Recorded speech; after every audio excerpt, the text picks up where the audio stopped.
Good evening, and welcome to Pynchon Pals, a podcast about finally reading Thomas Pynchon. My name is Patrick Fiorilli, and I'm joined, as always, by Andrew Tillett. Hi, everybody. And Duri Long. Hello, hello.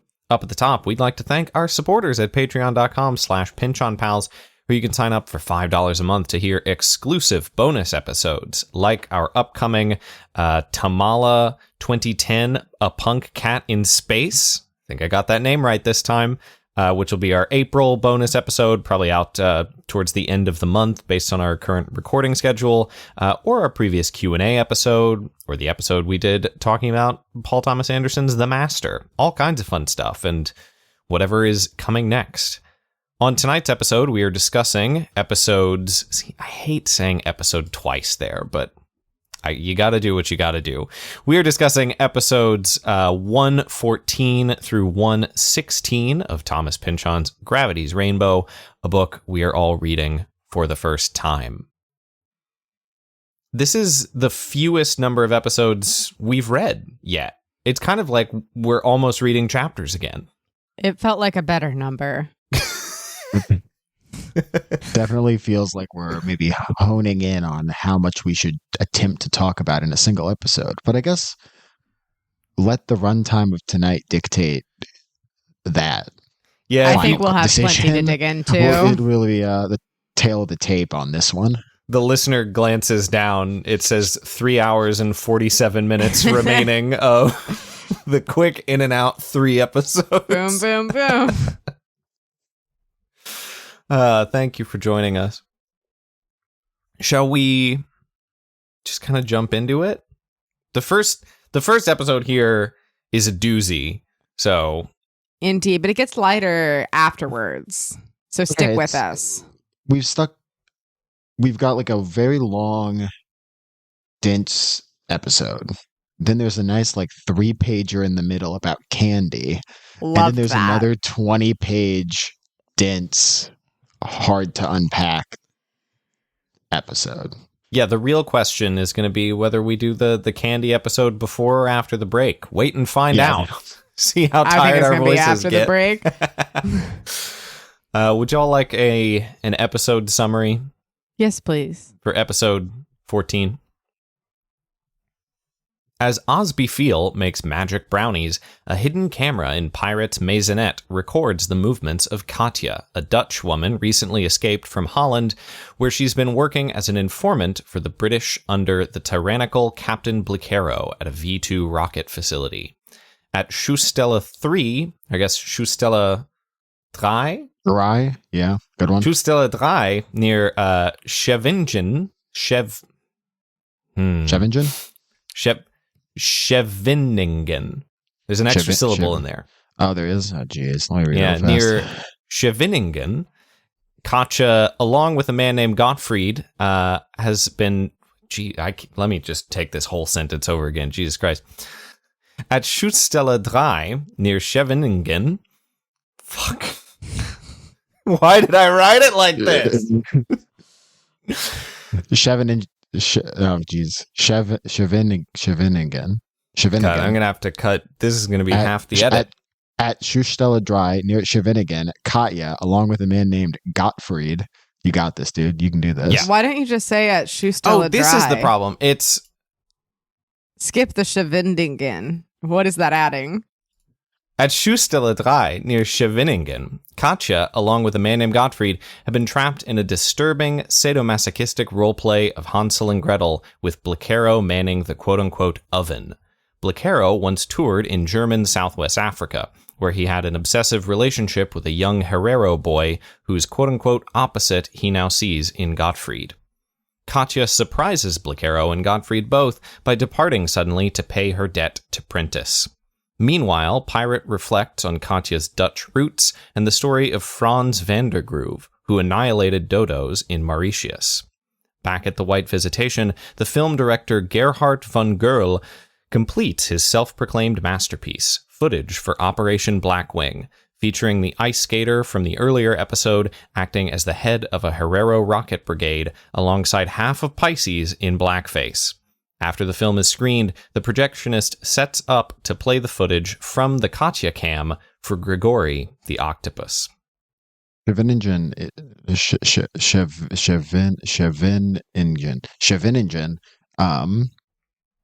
seems to be part of The Hague. I just Googled this while you were speaking. Yeah, I could have just said The Hague. Apologies to our listeners from Scheveningen. If it sounds like I only tripped over that word a little bit, know that before the edit, I tripped over that word a lot. I thought the way this episode started was interesting, especially given the discussions we've had previously about this book feeling cinematic and the like square episode breaks feeling like a film strip. Mm-hmm. I think actually across all three of these sections, we get a lot of film imagery and almost like self-references to film, including here where we start off with the perspective of the camera and we don't know where the camera is. For a little bit, I felt like we were on a movie set, and it wasn't until we got a little ways in that I realized we were in the Maisonette that it dawned on me that it was a secret camera. But we really get this sort of take by take. They actually say secret cameraman, which clued me in. That'll do it. Yeah. Well, the thing that real quick, just to jump in there, the thing that surprised me is like we think secret camera now, and it's like a tiny little hidden video camera or like one of those CCTVs like in the corner. This is a guy who is in the house with a camera, presumably. Like a big camera, which is just a different vibe. Do we think this is Teddy? Is he doing more undercover filming, or is this someone not with the Maisonette crew? I thought it was maybe someone associated with Pointsman because it ends up showing to the octopus later on. And also there's a visual later on of someone behind the curtain watching Slothrop have sex. And I was wondering if that was the same person as this secret camera man. Yeah.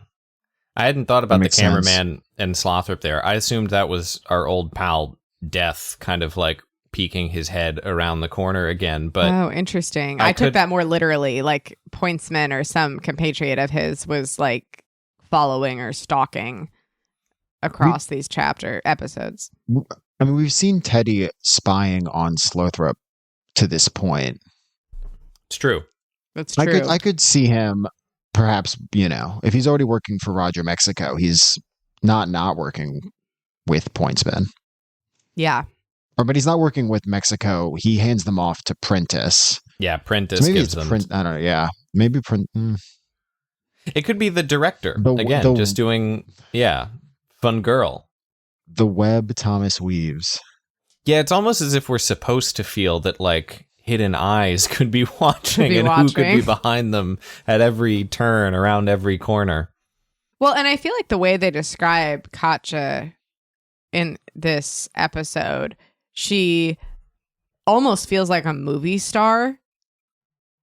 I felt like with like her glamorous outfit, and they spend a lot of time describing sort of how she moves around the space and her sort of like physical affect. And it's not till we get into her story that we kind of figure out who she is. But it almost felt to me, at least as I was reading, I was getting a vibe of like stepping onto a movie set and watching this play out.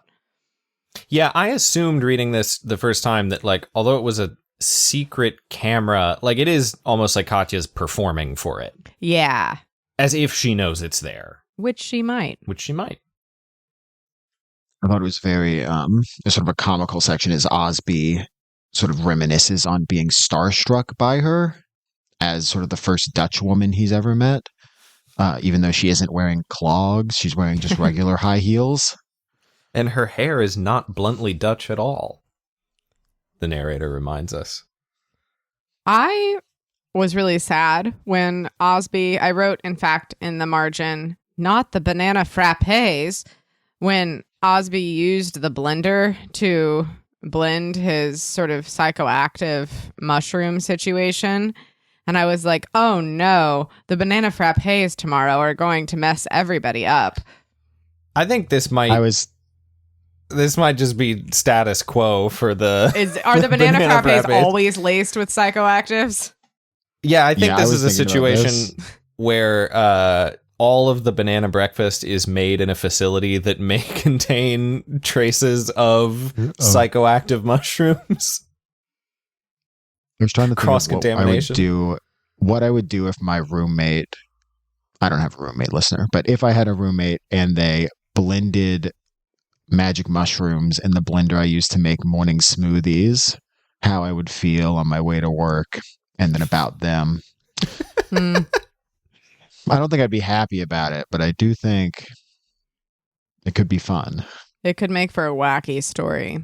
It's not unlike some of the activities that you and my very own roommates once got up to in college, Andrew. That's a little fun fact That's for the true. listener. Yeah, I guess we have to add this to the cookbook, making the It's the destroying angel brownies. Is it the first illegal cookbook item? That can't be true. I don't think it's. I'd be surprised. It might be true. We don't know that these mushrooms are illegal. They could be perfectly legal. Mushrooms just grow. Yeah, actually, they're just. I looked them up. They're just like the very stereotypical mushroom with like the Mario mushroom They're with the Mario red mushroom. top Yeah, exactly. and the white dots. That's the mushroom this is. Yeah. So that's not illegal. That's in Mario. It can't be guess bad. If they're doing them in Japan, they must be okay. So yes, it is for better or for worse, I guess. It is the image of Osby, sort of his head stuck in the oven, pulling out the baking sheet that gets Katya in her head about where she has recently been prior to her arrival at the Maisonette. Where has she been? My understanding is that not unlike Pirate's little maisonette here, like she has kind of been staying in some kind of house occupied principally by this Captain Blacaro herself and Gottfried on the like this Scheveningen is a coast town, like it's a resort town, and it seems like one of the resort houses has been sort of co-opted into this sadistic torture palace. Is that the also impression? has like a V2? Yeah, they're rocket also doing launching V2 pad. rockets in the woods nearby. But that's kind of, I didn't assume this was like a barracks necessarily. Yeah, it this seems is more definitely luxurious. Yeah, the sort of reflection or the mirroring of Prentice's. I feel like Prentice is the one who's on the lease and everyone else is just crashing. But yeah, Prentice's bachelor pad where they're having big breakfasts and blazing up, and this not fun bachelor pad across the English Channel. That, or like it's the mirroring of the White Visitation. I felt like on one side of the English Channel we have this sanatorium that's sort of the British outpost on the edge of the water, looking out over this cliff, very gothic, and then on the other side of the channel, I guess maybe I'm betraying my understanding of European geography. I don't think it's technically on the further, channel. Yeah. Yeah, I think on the it's North Sea. The North Sea is okay. We've I said that and it felt wrong. We've played fast and loose with what we're calling the North Sea in the English Channel in this podcast thus far, but yeah, so England is across the North Sea from the Netherlands and Belgium, and the English Channel I see is just between England and France. I see, it gets much wider there. Yeah. That makes sense. Anyways, mirrored by this like palace of hell on the other side. Yeah, you're right. We do have a lot of sort of weird buildings, sort of, again, Gothic castle-like, that we jump back and forth between in this book. Yeah, speaking of Gothic and castle-like places, you know, if you thought that Mondagon's story in V was sort of a standalone experience that Thomas Pynchon would never be returning to again, you would be wrong. Thomas Pynchon didn't spend hours and hours in the New York Public Library to not use this material over and over again. We've already talked about how this book is V2. Yeah, this definitely feels like a sequel to V. We had to return to it. So yes, does anybody want to introduce the kind of setup of Blicero's dungeon here? Yeah, so Blicero is running a sex dungeon for himself, on top of running his V2 outfit.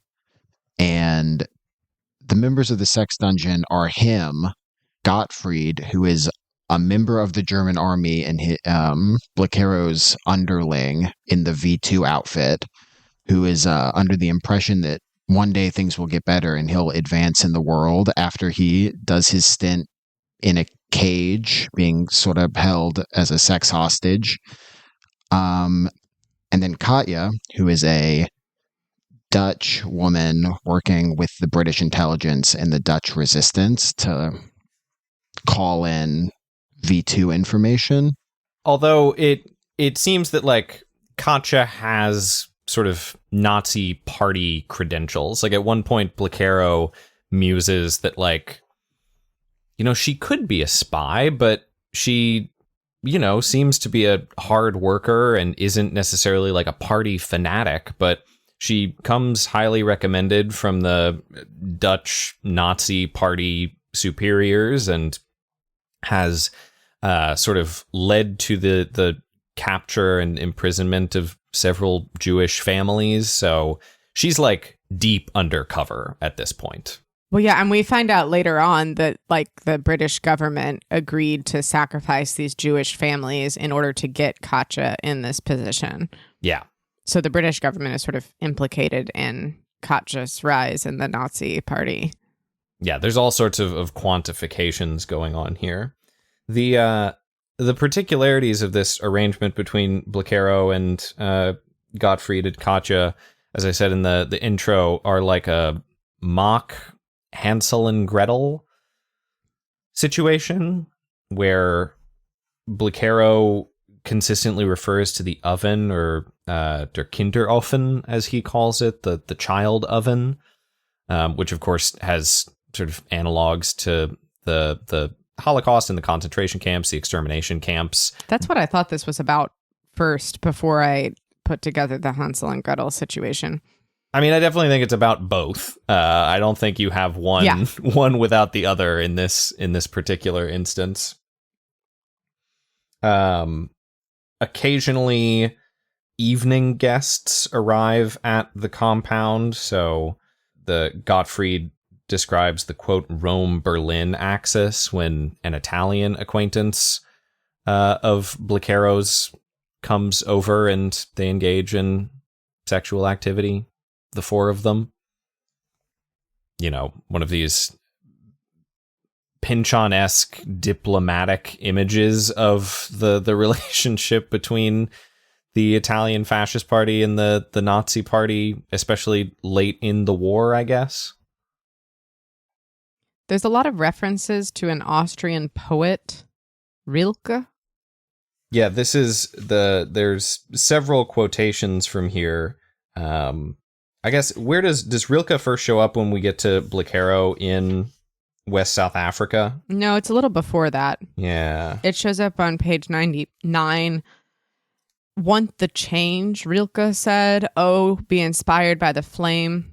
To laurel, to nightingale, to wind. Wanting to be taken, to embrace, to fall toward the flame. Growing to fill all the senses. And then he kind of reflects later, but not Katja, no moth-like plunge. Yeah. And then he quotes him again at the end of this page, like an excerpt from the 10th Elegy, and actually quotes the German, which translates to, and never once does his footstep ring from the soundless doom. Or actually, there was a slightly different translation on the next page, but that was the one I looked up. Roughly the same idea. Yeah. You know, poetry. Yeah, Rilke's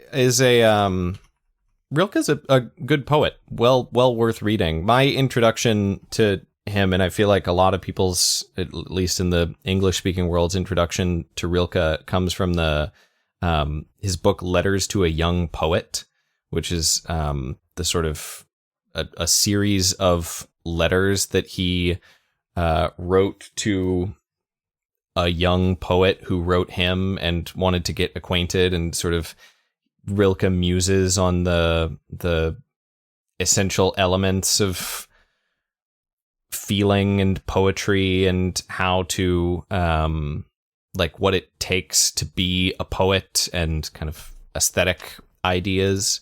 But like a very well-known Austrian poet writing in German, I guess in the early, like late 19th, early 20th century.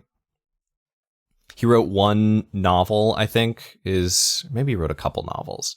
He wrote at least one novel that is translated in English as The Notebooks of Malta Lauritzbrigge, but mostly poetry. And this image of the flame, I think, becomes a recurring one in this chapter. The idea that Katya is, I guess, not like some of these other Nazis who are around the launch site or the V2 site.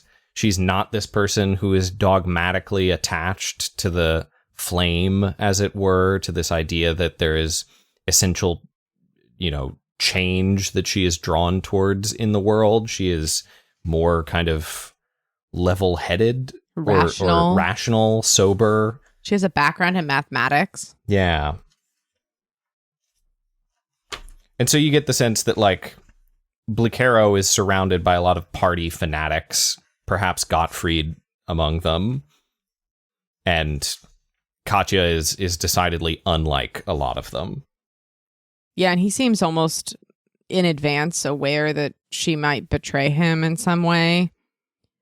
Like she's playing along with this game that he has happening, but he says that she plays at playing. Yeah, what do we think about the like play and game stuff? There's a lot going on here in terms of play, acting, games within games.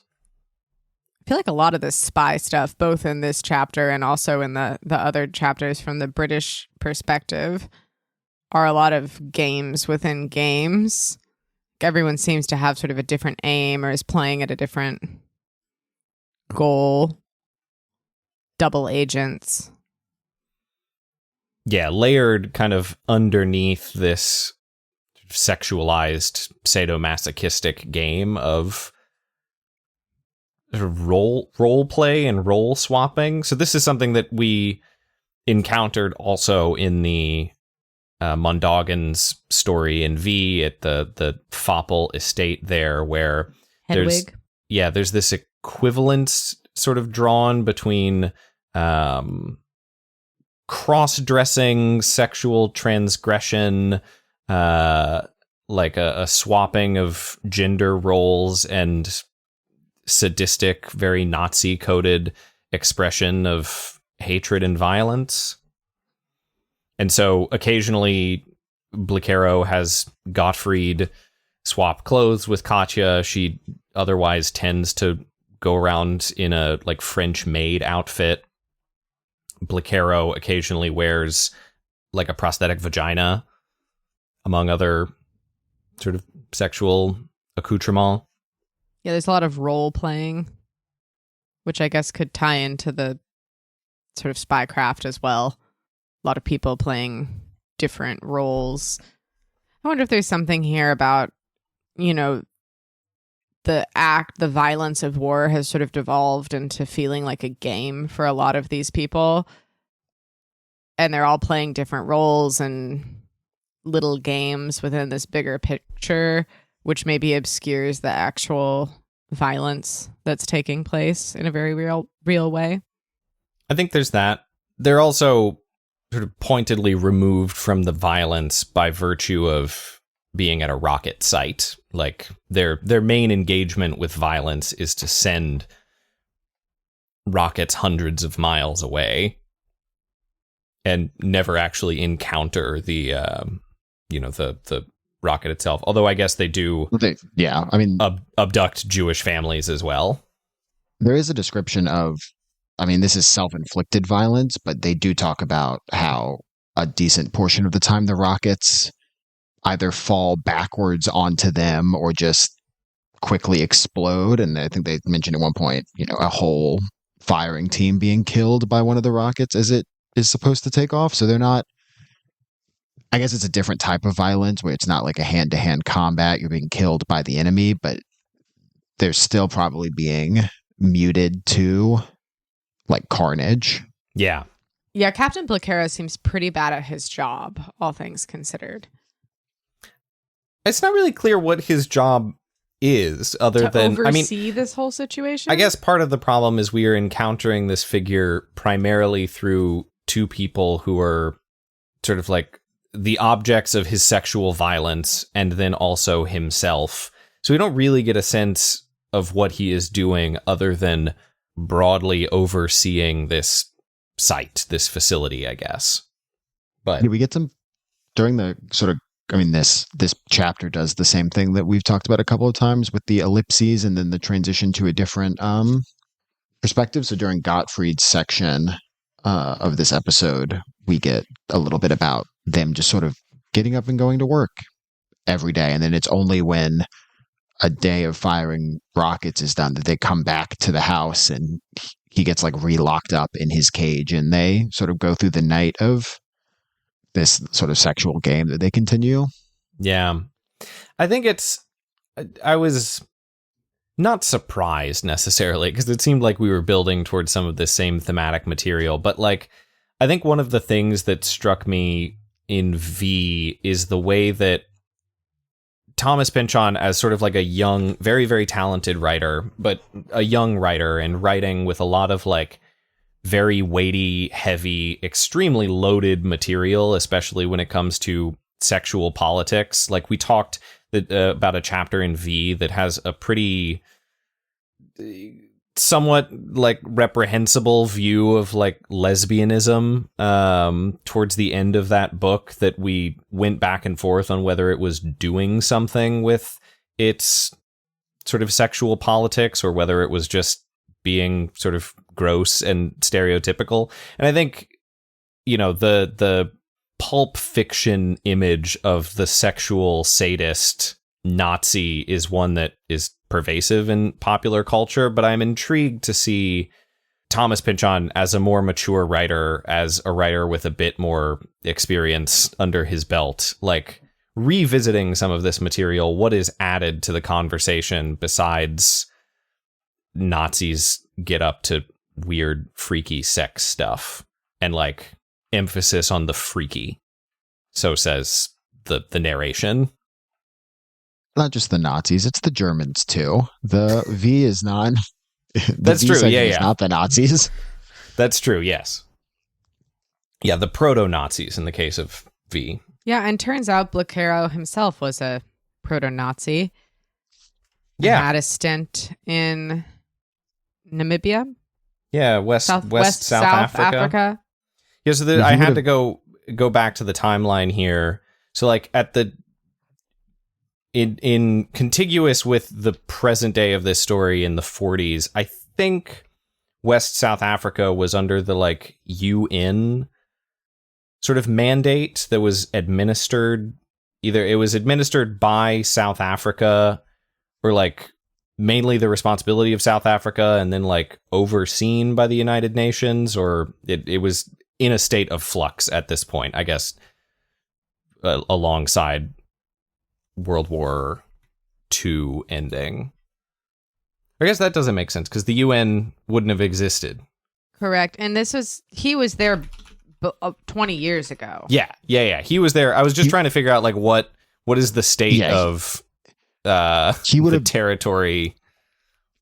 That's a good question. Him being there 20 years ago, I guess, it can't be a literal 20 years because, as you said, Patrick, the after World War I, the Treaty of Versailles like split it up. It was League of Nations, also not United Nations.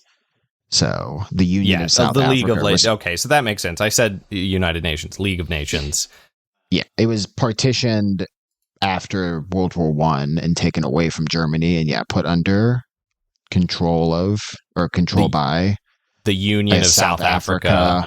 Yeah, like in the British, I suppose. Which was still part of the British Empire. Yeah. Okay, so that is what is happening currently Currently meaning in 1945. And also in 1920 something, if this was right. If it's more prior. If it's a loose 20 years, well, in 1922 is when Montauk's stuff happens, right? So he could just be He could have been at Foppel's mansion. Right. Do we know, I don't remember. Does it say he was there on behalf of the military? Because that would have had to be sort of, I think, more of a loose 20 years to get him pre-World War One. Yeah, it's kind of unclear exactly what he's doing there. He goes there with this book of Rilke's Duino elegies. Oh yeah, here we go. We know precisely what it is. So he arrives in West South Africa on a boat, on the same boat that had 20 years earlier brought blue-trousered troops in from the Iron Roadstead to crush the Great Herero Rising. So the Herero Uprising happened in 1902, I think. That's what Foppel is like reminiscing about. Correct. In those chapters with that really bad guy whose name I've forgotten. Von Trotha. Yeah, Von Trotha. Wow, great memory, Duri. Thanks. I got halfway there. Yeah, we've really let it slip, our sort of annotations of dates and stuff since that V chapter. Gotta get back on it. So yeah, the Herero and Nama War was 1904 to 1908. So 20 years after that, this would have been the mid-1920s. So he would have been there as a civilian, though, because the German army wouldn't have been. Yeah. Wouldn't have been there. Correct. A tourist, perhaps. Yeah, there you go. And he has a very similar sort of sadomasochistic relationship with a Herero boy who he views as the opposite of Gottfried. Like there's a lot of color comparison relating Gottfried to being like this German flower that's blue and yellow, and then reflecting on the Herero boy and seeing them as sort of opposites, which I felt like kind of called back to the whole situation happening with the Pavlovian responses. There's a lot of discussion of like opposites. Stop me if you've heard this one before. Mirrors or reflections. Yeah, and specifically this young kid who, at some point, Blecaro mentions his name, or at least mentions what he calls him. Zian? Enzian? Which is the name of the German flower. Yeah. It's I guess the English translation is that it's a blue gentian flower. Okay, yeah. So Enzian. There's a lot in Enzian's dialogue or in Blecaro's recollections of the things that he and Enzian talked about that's drawn specifically from this book, The Religious System and Social Organization of the Herero, A Study in Bantu Culture by Hendrik Gerhardus Luttig, which was published in 1933. And it seems to be where Pynchon is drawing a lot of this information about the Herero beliefs and their understandings of God. And specifically, this young kid was sort of the product of a missionary education that combines with more traditional Herero understandings of divinity, and he begins to have this deific relationship with Blecaro. How accurate is that text? I think, as far as anthropological studies in 1933, I think it seems reasonable. Okay. Yeah, I didn't dig too much into it, but the companion to Gravity's Rainbow mentions that, like, this is where a lot of it is drawn from. Okay. Yeah. I'm not sure how, like, if there is more recent work on Herero religion. So it seemed to me like sort of a running theme in this section where we're kind of talking about his relationship with the boy as well as the religious beliefs, that one of the key themes was this idea of God as both organizer and destroyer, as a set of opposites, as they say, which again I think ties into this idea of opposites or mirror images. Yeah, but and also the sort of sexual role switching that's going on, like male and female as opposites. And also the synthesis of those opposites into sort of singular figures. Mm-hmm. Like male-female ambiguity / synthesis seems to be one of Blicero's, sexual trademarks, I guess. Which feels tied in with the whole Pavlovian thing, with how we talked about, like, Slothrup's situation feels almost like snap your fingers and he'll flip. Not to call back to V and the flipping and flopping, but it does feel a little bit, what was that guy's name with the switch in his arm? Bongo Shaftesbury. Wow, what a good pull. Flip the switch and suddenly, who knows what he'll become, what face will come across his face. I think this is in the Crying of Lot 49 too. Like, people just having a total flip into a different personality or some sort of stimulus causing them to switch to their opposite. Yeah, this happens to Mucho. And also Dr. Hilarious. Yeah. Yeah, I mean, I think the non-generous reading of a lot of this is that it's, like, bizarrely pathologizing of queerness. And again, I'm curious to see where Thomas Pynchon lands this plane. Not that I think a lot of his fiction thus far has been particularly, like, queer positive per se, but I think you can see that there's inklings of there's a reading in that direction, and I'm curious to see where this book goes there. I'll be interested to see what happens. Like, we've had a lot of discussion of ones and zeros versus the space between 0 and 1. Yeah, I was making sure I got the math right there. Like the binary versus sort of the gray area, and Roger Mexico versus Pointsman in that respect. And I'm curious to see how maybe that ties in with some of this discussion of queerness. Well, I think that's where that reading opens up, is because a lot of Pynchon has been about rejecting cold binarism and saying that there are important spaces between the one and the other. And I think that opens up a lot of sort of transgressive queer politics that, we'll see, I guess, where that goes here. I think that some of that stuff is definitely in The Crying of Lot 49 in a more explicit way than it is in V, which occasionally seems to trip over itself a little bit. But we'll see where Gravity's Rainbow goes. Did we talk about Katya's opposite with regard to Inzian and Gottfried? Yeah, go ahead. What's the deal with Katya's opposite? So we just mentioned that Blicero viewed Inzian as the opposite of Gottfried, or I guess Gottfried is the opposite of Inzian, but he does briefly think about who the opposite of Katya might be during his time in Sudwest. That immediately sprang to mind Sarah from V for me. Mm.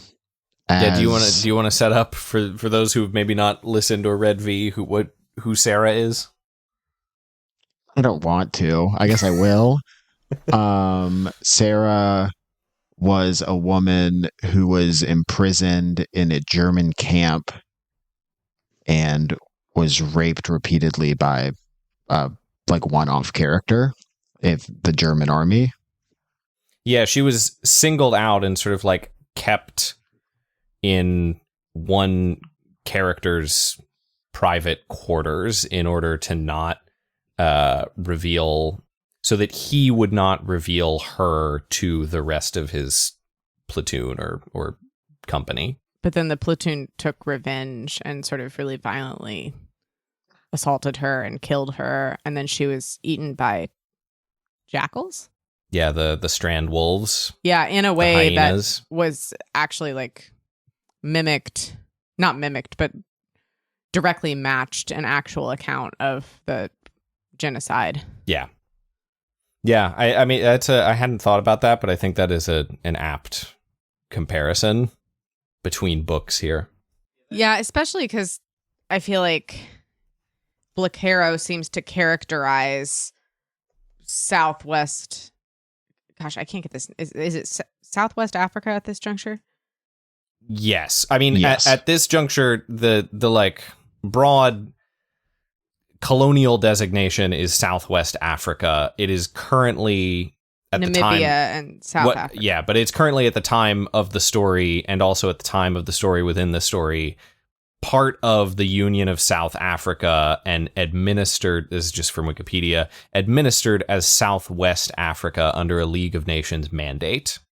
So I will So refer it is to still it as Southwest Africa. Yeah. Okay. Anyways, Blacaro refers to Southwest Africa as a whole as sort of the opposite of the North. And it's not just that Enzian is the opposite of Gottfried, but Katja must have an opposite. He also mentions an anti-Rilke from the South, quote unquote, and I think tells Enzian this is the other half of the Earth. So there's this sort of mirroring between North and South, and the idea that everyone has an opposite. Doesn't Mondaugen raise this the first time? Yeah. This sort of opposite? Okay. I just remember that. Does he? I didn't remember that. Yeah, he I think very early on in Mondaugen's story, he talks about traveling south and crossing. Yeah, he calls it like South sickness. Yeah. And then there's the extremely V has a lot of stuff about like time and mirror time, and there's the sort of, in retrospect, kind of obvious mirror time of the seasons being opposites between the northern and southern hemispheres. And then here we get similarly this last time we were talking about the lack of vertical interest in Passchendaele, but this episode is all about vertical interest. They're constantly talking about stars and rockets and things up in the sky. The stars and the constellations are different in the southern hemisphere. And that there is, Blacaro reflects that there, as far as he's aware anyway, there is no anti-Rilke who is talking about the anti-stars in the southern hemisphere. Just like all over sort of, you know, bleak colonialist fantasies. Mm-hmm. Should we talk about Gottfried a little bit? He witnesses Katja, quote, slip her bonds and go. He's still in his cage. And this also reminded me of quote, styles himself a passive observer. We haven't really gotten enough voyeurs in Gravity's Rainbow yet, but certainly they show up a lot in the other books. I guess we have a mysterious voyeur. Yeah, who's the secret cameraman. This book's got a lot of this episode's got a lot of it. And he has kind of convinced himself, Gottfried has, that he's not in any danger here. He's not going to die. You know, he gets in the cage and he kisses the boots, and occasionally he puts on the maid uniform, and one of these days it'll all work out. That's sort of his impression. And I guess that's better than fighting on the front lines. This he describes it as the rockets are his pet animals, that he's like tending to them like a flock. But occasionally he dreams of this, quote, very pale woman who wants him, who never speaks, but the absolute confidence in her eyes. And he talks about this to Captain Blacaro, and Blacaro is like, oh yeah, the pale woman. We all know about the pale woman who stalks our dreams. Yeah, I thought an interesting line here was that all of the stuff that the captain puts him through quote, makes specific his captivity, which otherwise would hardly be different from stifling army repression. And so he seems to take some joy in the sort of specificity of his suffering, as opposed to just being kind of lumped in with everyone else who's suffering through this war. Yeah, I mean, this feels... Yeah, go ahead, Andrew. I was going to say, he does have sort of a nose to the grindstone attitude and is just waiting out his time to become, like, get to go to college and become an engineer. Yeah, we're also like, this feels a little bit like your classic... I know I'm probably misconstruing this in a pop psychology way, but like a Stockholm syndrome type thing of, well, at least this particular violence that I'm subjected to is particular to me. It's my violence that I'm the recipient of, not your average ordinary German draftee's violence. This is the captain's violence.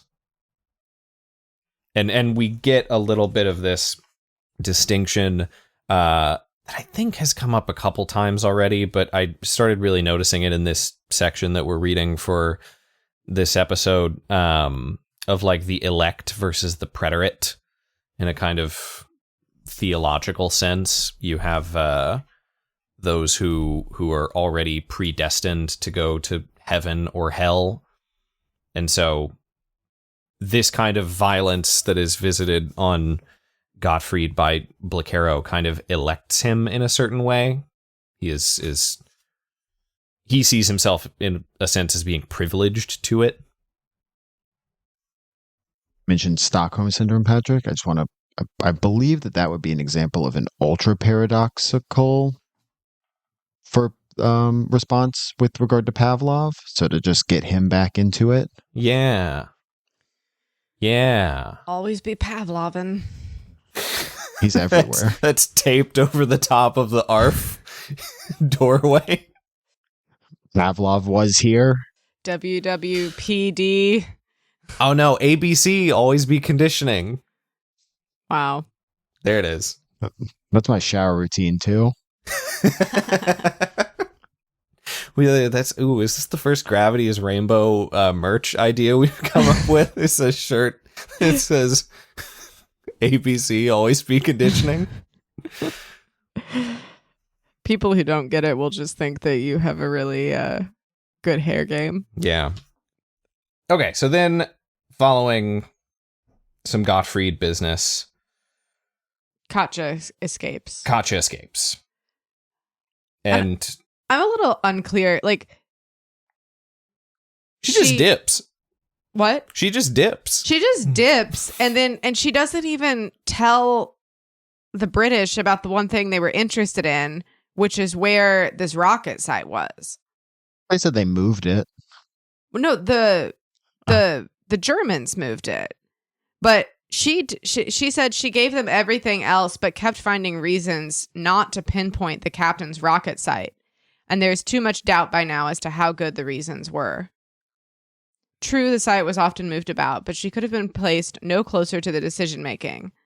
And so she basically kind of like refused to do her mission and until it was too late, and then they moved the site. So like the captain had sort of a breakdown and was like, oh my gosh, she betrayed me. And then they all got drunk on wine thinking that it was the end of times and they were going to be destroyed. And then no one destroyed anything. Yeah, the Spitfires never show up is how they phrase it. Because Katja didn't. I wonder if that's her sort of Stockholm syndrome or fondness for Gottfried. I don't know. That she decided not to give up the location of this site. It's curious. Katja's a curious character. Indeed. And that's when we get a little back and forth about the sort of economics of war, the trade-offs. Do the means justify the ends? Yeah, as part of which we get this, I found kind of somewhat confusing section.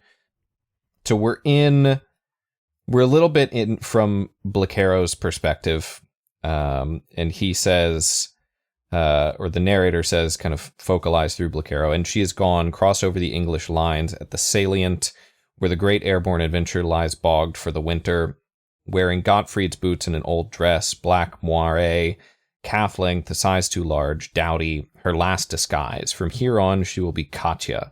The only debt outstanding is to Captain Prentice. The others, Piet, Vim, the drummer, the Indian, have all dropped her, left her for dead, or else this is her warning that, sorry, no, we need the bullet. Vim's face in the shadow, her eye can't compensate for, bitterly whispering underneath, etc., etc. So we suddenly cut to this moment where presumably another allied operative, she is revealed information or brought some German officer to these allied operatives led by Vim, who says they can't waste a bullet for her?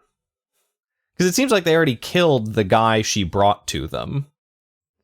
And the only reason they leave her alive is because they don't want to waste another bullet? What did y'all make? What did y'all think was happening here? Yeah, I mean, they don't want to waste a bullet on her because I think they say she's worth nothing to them now, and that's because she didn't give them the information they were looking for, and now it's too late.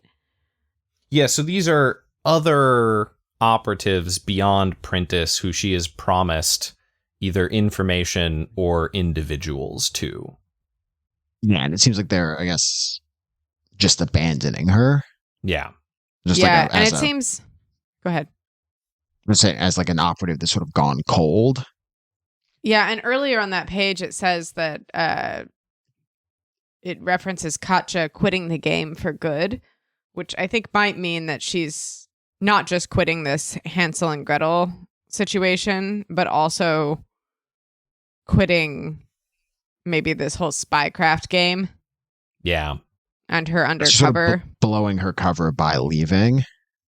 Yeah, and this is where it comes up that Vim and the others have invested time and lives. 3 Jewish families sent east. And it says, though, wait now, she's more than balanced it, hasn't she? In the months out at Scheveningen, I was hoping not to encounter that word myself, Scheveningen. And so there's this sort of balancing of, were these, 3 Jewish families that we sacrificed, quote unquote, worth the information that we got from Katja, even if she didn't give us the location of this rocket site? Was the other data that she gave us, quote unquote, worth it? And then it says, as if there's a real conversion factor between information and lives. So we get kind of this very mathematical perspective that Katja is bringing, where she's thinking that she can sort of balance the information she gives with the lives that were given up to put her in this place. Well, it's not just her rationalization either. It says, strange to say, there is that is a conversion between information and lives. And the narrator says, written down in the manual on file at the War Department. Don't forget, the real business of the war is buying and selling. And so there is this, I think we're getting more insight into the bureaucratic side of this war, where, yes, everything has been reduced to a number and a quantification on a logbook, a spreadsheet. Yeah, and I think we get a window into sort of Pynchon's views on the war here, where it says the mass nature of wartime death is useful in many ways. It serves as a spectacle, as diversion from the real movements of the war.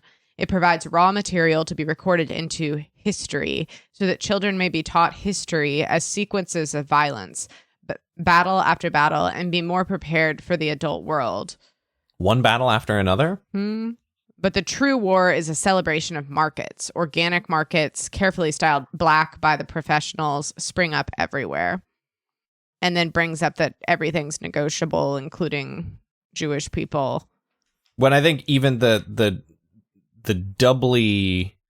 I've been using the word bleak a lot in this episode, but I think the bleakest idea here is that the narrator writes, so Jews are negotiable, and then says... Jews also carry an element of guilt, of future blackmail.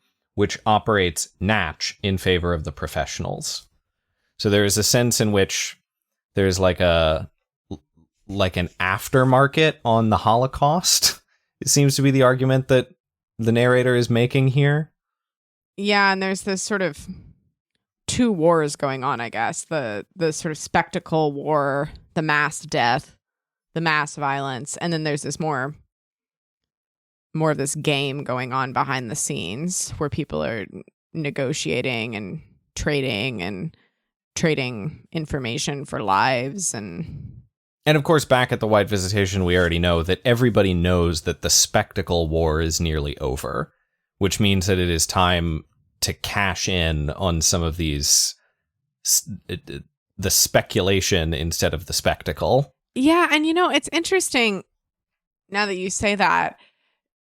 When we're with Fopple and Fopple's mansion in V, there's this sense that, there's this war going on outside of the house that they're all staying in. There's this uprising, but no one is really concerned with the uprising. They seem to know that it will play out how it will play out, and they're just sort of living in decadence in this mansion. And I think we see that exact same thing happening with Captain Blacaro, where I think he knows the war is also almost over. Like, he's sending off these V2 rockets, but seems kind of aware that they're reaching end times, and seems somewhat aware that Katja is going to betray him, but is just sort of living in this decadence of his own creation. They're sending off the rockets like half the time, and the other half of the time they're exploding on top of them, and it's just like, whatever, and man. He doesn't seem to be bothered by it.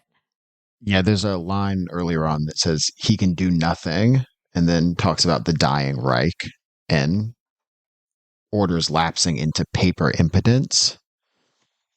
So yeah, paper comes up. Once again, we're in the world of paper.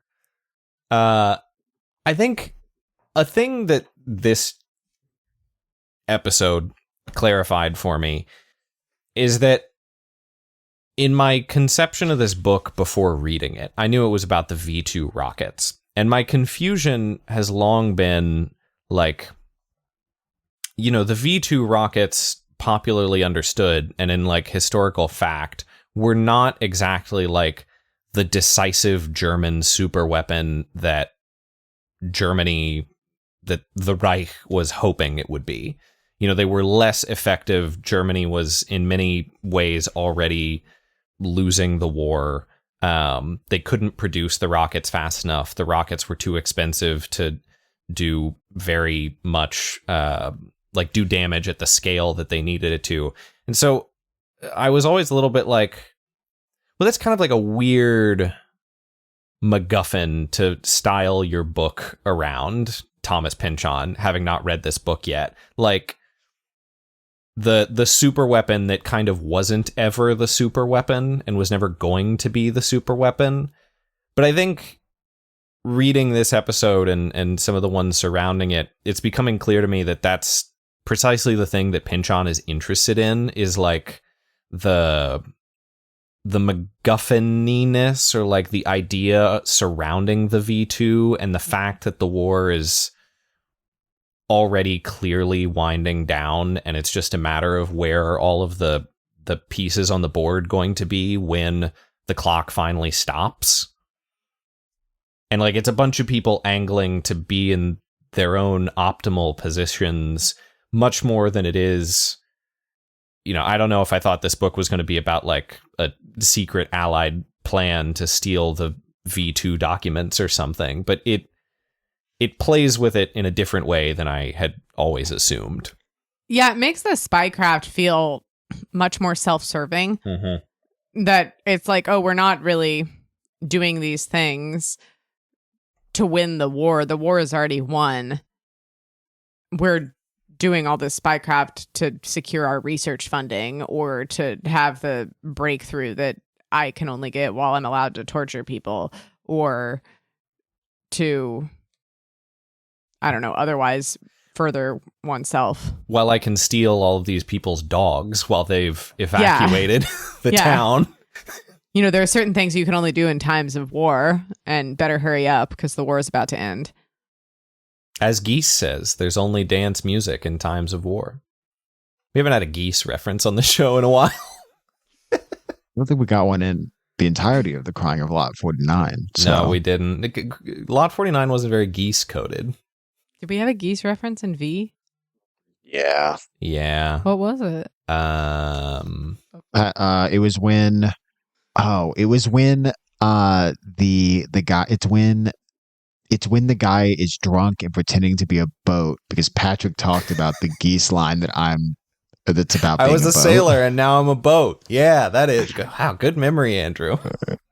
Listeners, Thank you you. have an advantage over us in which we try to remember what we talked about many months ago at this point when we were reading V. Listeners, you can just go back and listen to our old episodes and not suffer through our remembrances of our old episodes. Yeah, but keep suffering through these episodes. That's important too. It's important to keep You can listening. do both to and your laugh at us as you pals at listen to us Pynchon try to Pals. remember what you just listened to 5 minutes ago. Okay, are we back at the Mason present day? Pirate's here. Osby's here. Osby and Pirate are chatting, and then suddenly Katja is also standing around. Or no, Pirate's not here quite yet. We're just back to the conversation with Katja and Osby, and Katja decides to go to the White Visitation and, quote, stepped into the void. We didn't talk so much about the scale model of the Jungfrau mountain that is at Pirate Prentice's maisonette. I thought that was awesome. That's so funny that they've got a concrete Jungfrau. I'm glad that Pynchon also, thinks it's fun and keeps bringing it up. Sometimes it falls out of my mental image of the place. We get like a cool rundown of Osby's favorite movies, including White Zombie, Son of Frankenstein, Freaks, Flying Down to Rio, and Dumbo. Those are all classic movies. Yeah. Do we think that the concrete Jungfrau, do we think it was meant to look like Jungfrau? Or do we think it's just a hunk of rubble that they brought home that is vaguely alpine in shape?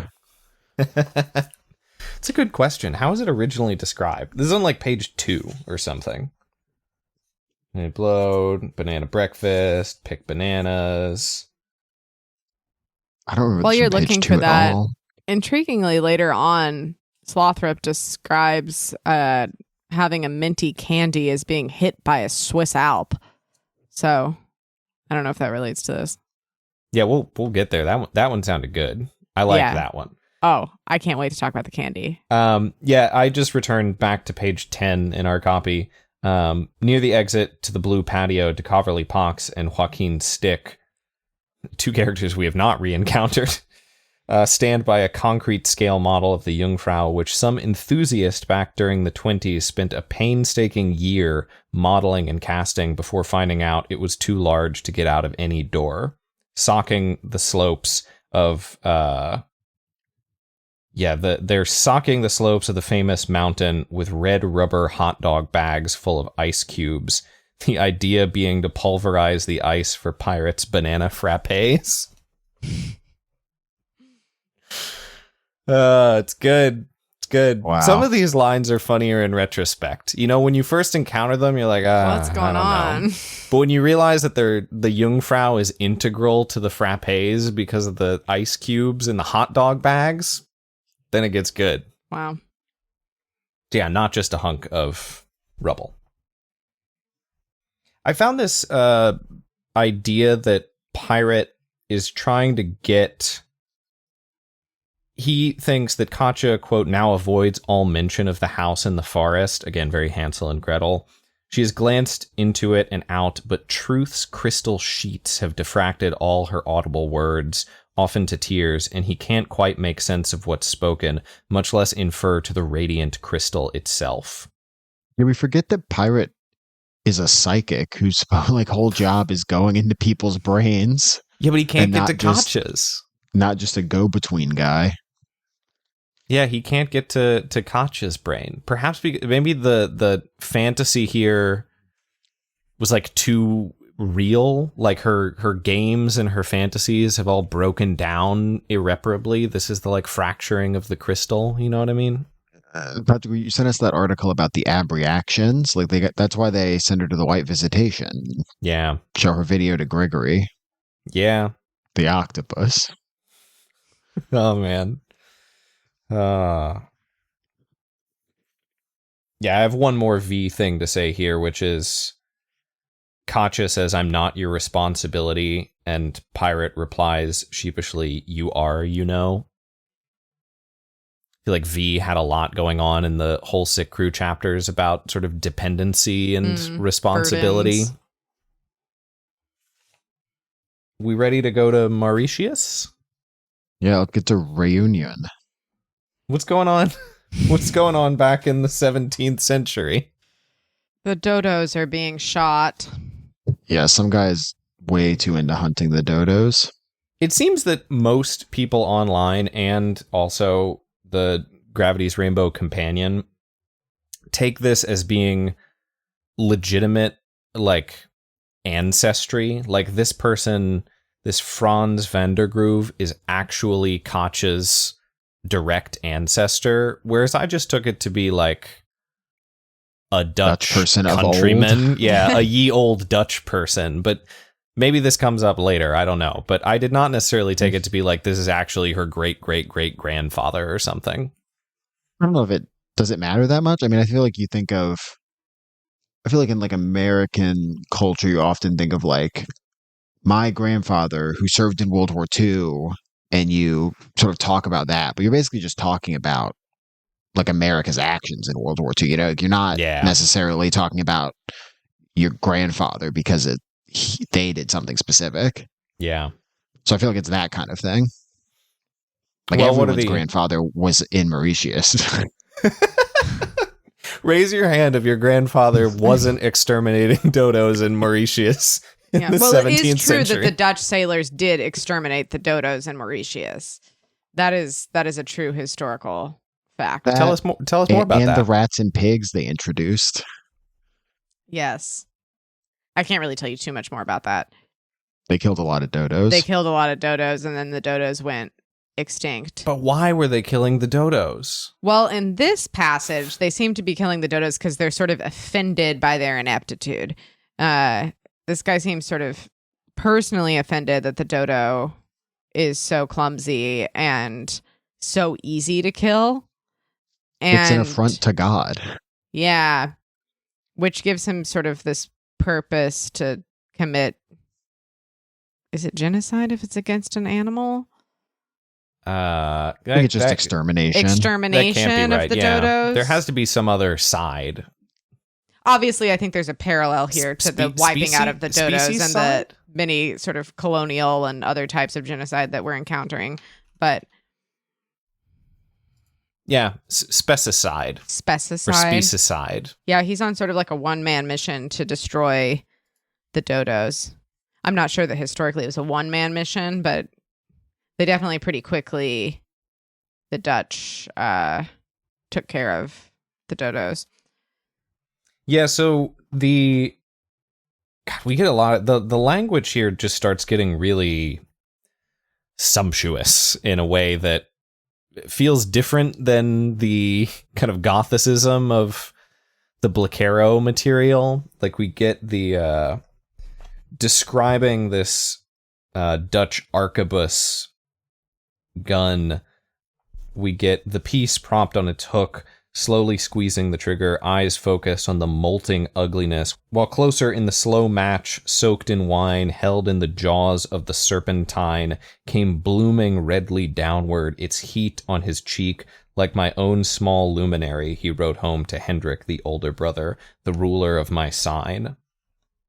Which is just like, I feel like there's something interesting going on with time here, where like the very rapid action of like a red hot firing lock descending onto the gunpowder like takes forever.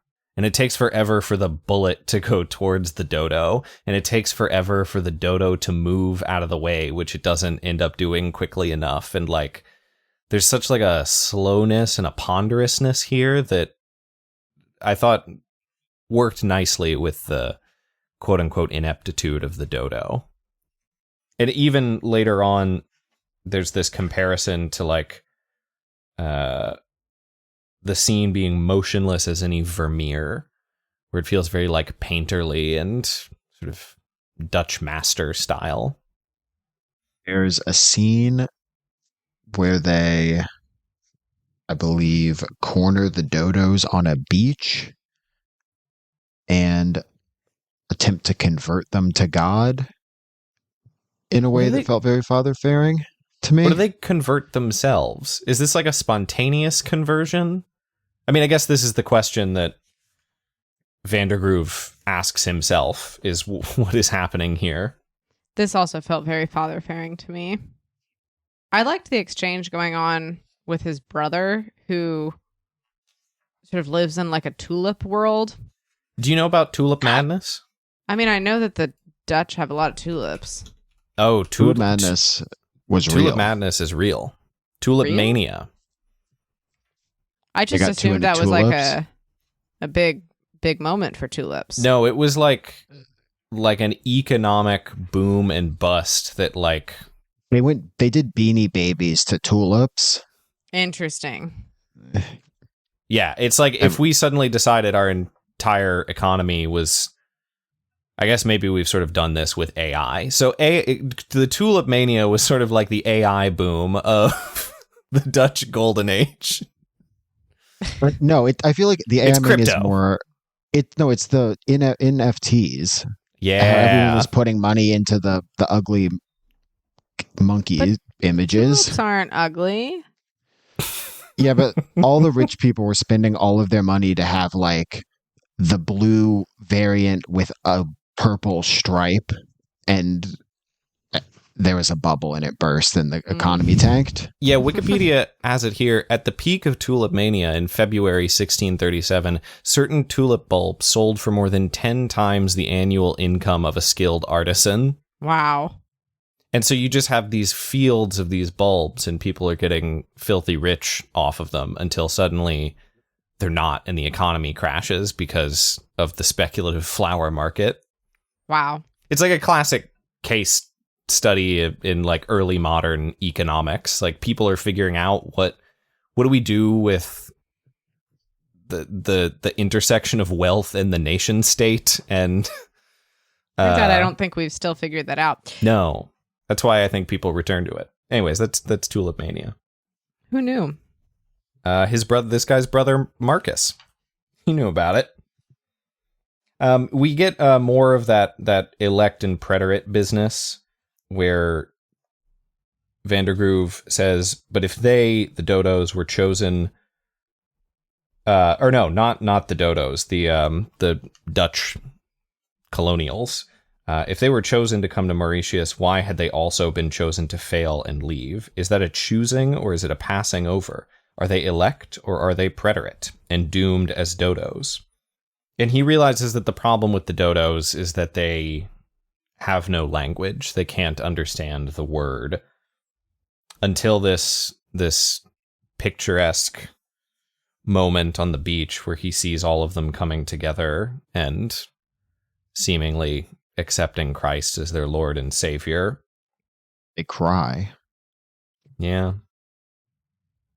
But then the narrator surmises that this is, quote, the purest form of European adventuring. A little later on, sanctified now, the dodos, will feed us. Sanctified, their remains and droppings fertilize our crops. Did we tell them salvation? Did we mean a dwelling forever in the city, everlasting life, an earthly paradise restored, their island as it used to be given them back? Probably.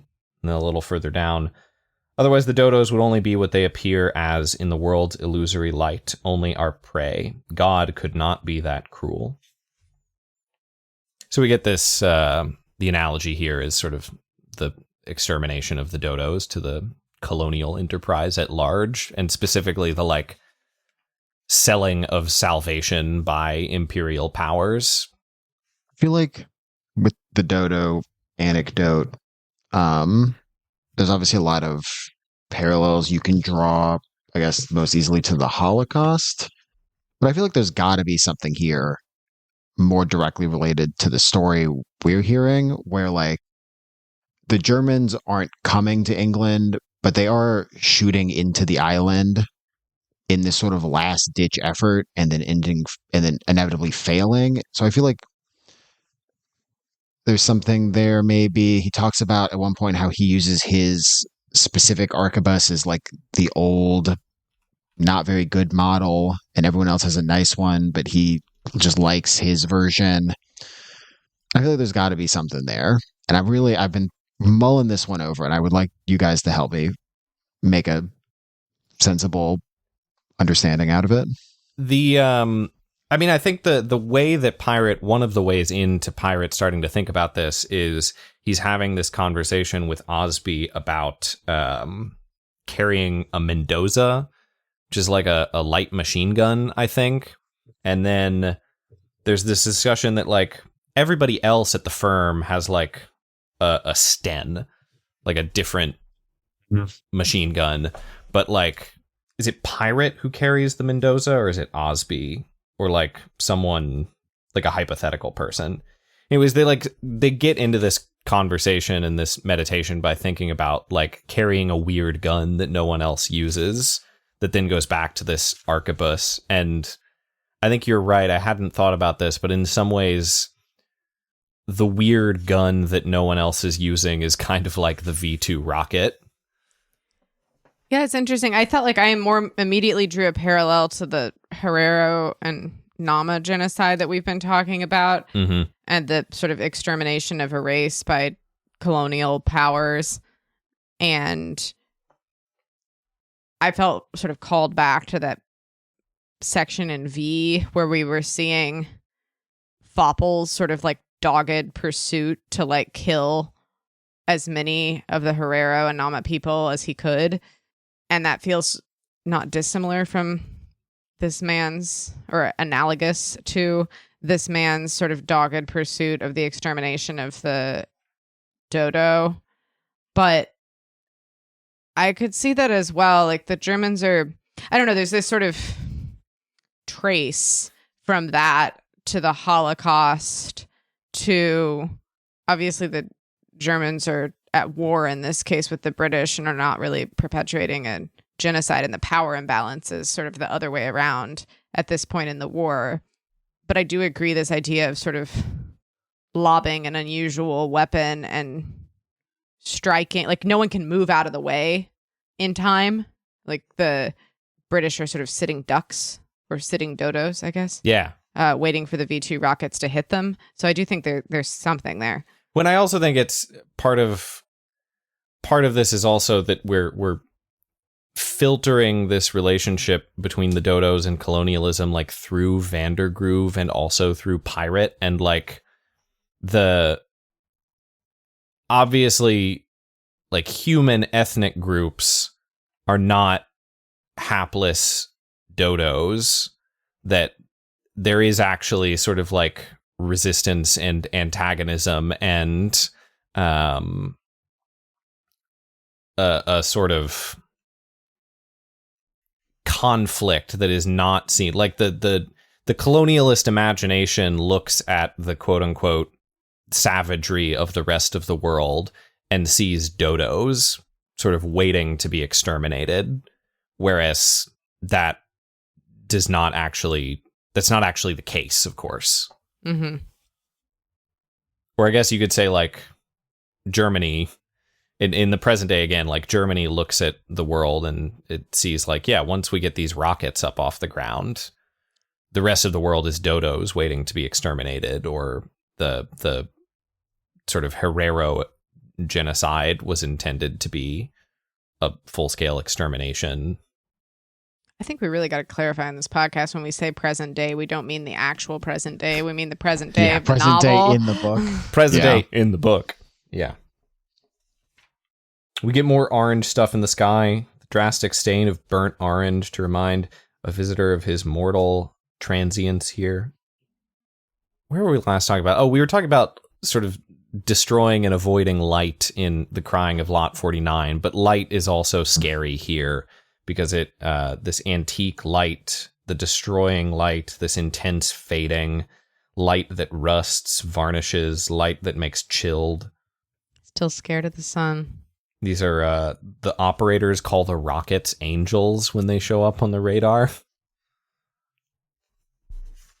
And then we've got our final little scene here with Let's bring it One home. more scene. one more scene. We have the director, Gerhard von Gerl, who is once an intimate and still an equal of Lang, Pabst, and Lubitsch, the sort of archetypal, like, German expressionist directors. And we find out that this, so this clarified for me, they call the black man that they brought to the white visitation the Zouave, or the Zouave, which I thought was like a turn of phrase that I wasn't necessarily putting together in the last time we saw that word crop up, where it's the image of this guy ice skating, and it says, this is back on page 93, on a little pond, the black man is down from London, ice skating, improbable as a Zouave, which I thought meant that this was as improbable as a Zouave being here at this point in time, but it actually meant that he himself is like an imported North African French army man, the Zouave infantry, over from North Africa. I don't know if anyone else got tripped up on that. Here we are. I'm sure that's a common trip up. Yeah. Just wanted to clarify. He's in an SS uniform. God, it's really unfortunate that we have to announce the cancellation of Pointsman Mexico, Edwin Treacle, Rollo Grost, and ARF's resident neurosurgeon Aaron Throster, and Myron Grunton for being recorded doing blackface. I can't believe they're all that problematic. Shocking. Yeah. Who would have thought? But very on brand that, like, they couldn't even afford to recruit 10 black men to be part of this film. Like, their funding is so erratic that they have this whole mission and they can only find one actual black man to participate. Yeah, I don't know that it's the budgetary restraints that are really the limiting factor in there. Pudding wouldn't go for union rates, and so they had to. No one would sign on. They had to conscript this poor man. Yeah, so we get the filmed component of Operation Blackwing here. They've got 3 minutes and 25 seconds of film footage of all these guys out in front of a fake V2 rocket, and then they're going to burn all of the rest of a blank reel of film, so it looks like this is the only surviving stock, and put it in the wreckage of a V2. They have a very elaborate plan. They do. They're making it look antique. They're giving it a bit of fungus. I mean, it's very There's a raid. It's being stuck in a gin bottle or something. I mean, it's like ridiculously elaborate. It's very like Kubrick faking the moon landing, but sort of World War II era. The plan here is to freak out the German public. Did the German public know there were V2s? That doesn't seem like the kind of thing they would have been in on. Seems unclear what the plan is here. I guess that's maybe I giving guess the plan everyone at the White Visitation too much credit. The plan is broadly foment racial anxiety, but I don't know what that accomplishes per se, other than, like, the Nazis already have racial anxiety. They're the Nazis. Well, this feels like a good example of the type of thing that we're trying to read into, like a legitimate war effort. Like, oh, what is the real thing the British are trying to do to, win the Allied fight? And I think at this point, they're just experimenting with other tactics that they can use when the war is over. And this is their opportunity to try things out and see if this method for fomenting racial anxiety works. Maybe it'll be useful later on. Well, I mean, it does seem like the kind of thing of, you could imagine the British or American intelligence being like, imagine we had like a reliable technique to, say, start like a race war. Wouldn't that be interesting for Could be useful down the road with the Russians. us, the American and British intelligence? Yeah. I feel like they're just continuing to slide things in. They know they have a funding deadline in 9 months and they need to get their money spent and they need to make the most of it. Well, it's also funny that this is being spearheaded by the guy from the BBC, where the BBC is like, oh, the BBC could use this. And Ike? Yeah, and Ike Eisenhower, yeah, of course. I'm sorry to Eisenhower that he got thrown so much under the bus by this. You don't know what Eisenhower was working on in secret. No, I don't. I just He liked had his to museum, have and he's a approved some stuff that was Kansan. at least this ridiculous. Probably. You're probably right. He just had a really nice, quaint presidential museum in Abilene, Kansas. Shout out to Abilene, Kansas. Shout out to Ike Eisenhower. I guess. Maybe not. We'll see. I don't Jury's stand by anything. still out. Let's see what he does by the end of this novel. Yeah, we'll just stick with it. The last thing we get is the giant octopus Grigori who Glad oozes Grigori is back. sullenly in his tank. Grigori. Is he giant? I thought he's just regular size. I thought I he thought was they just a said- regular octopus. I thought they said a giant octopus at some point. Did I I make feel like this he's up? a giant among octopi, but I don't know if he's physically larger in Yeah, stature. very famous octopus. Maybe I just made that up. Who's to say? Yeah, Grigori oozes sullenly in his tank.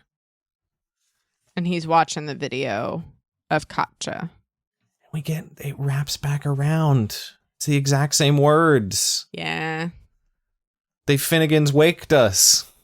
Wait, but secured in a modish upsuite with an old tarnished crown. ... It's not totally in Finnegan's silence. wake. Okay, then it it totally Finnegan's wake us. No, but it repeat like a film reel where they just like Yeah, show the yeah. film over and over. There's so much film stuff going on in this. Yeah. Yeah, we've now gotten like 3 episodes in a row that end on like a very similar note that they begin on. We get the like landscape at the White Visitation that ends with the landscape at the White Visitation. The Kenosha Kid ends with the Kenosha Kid.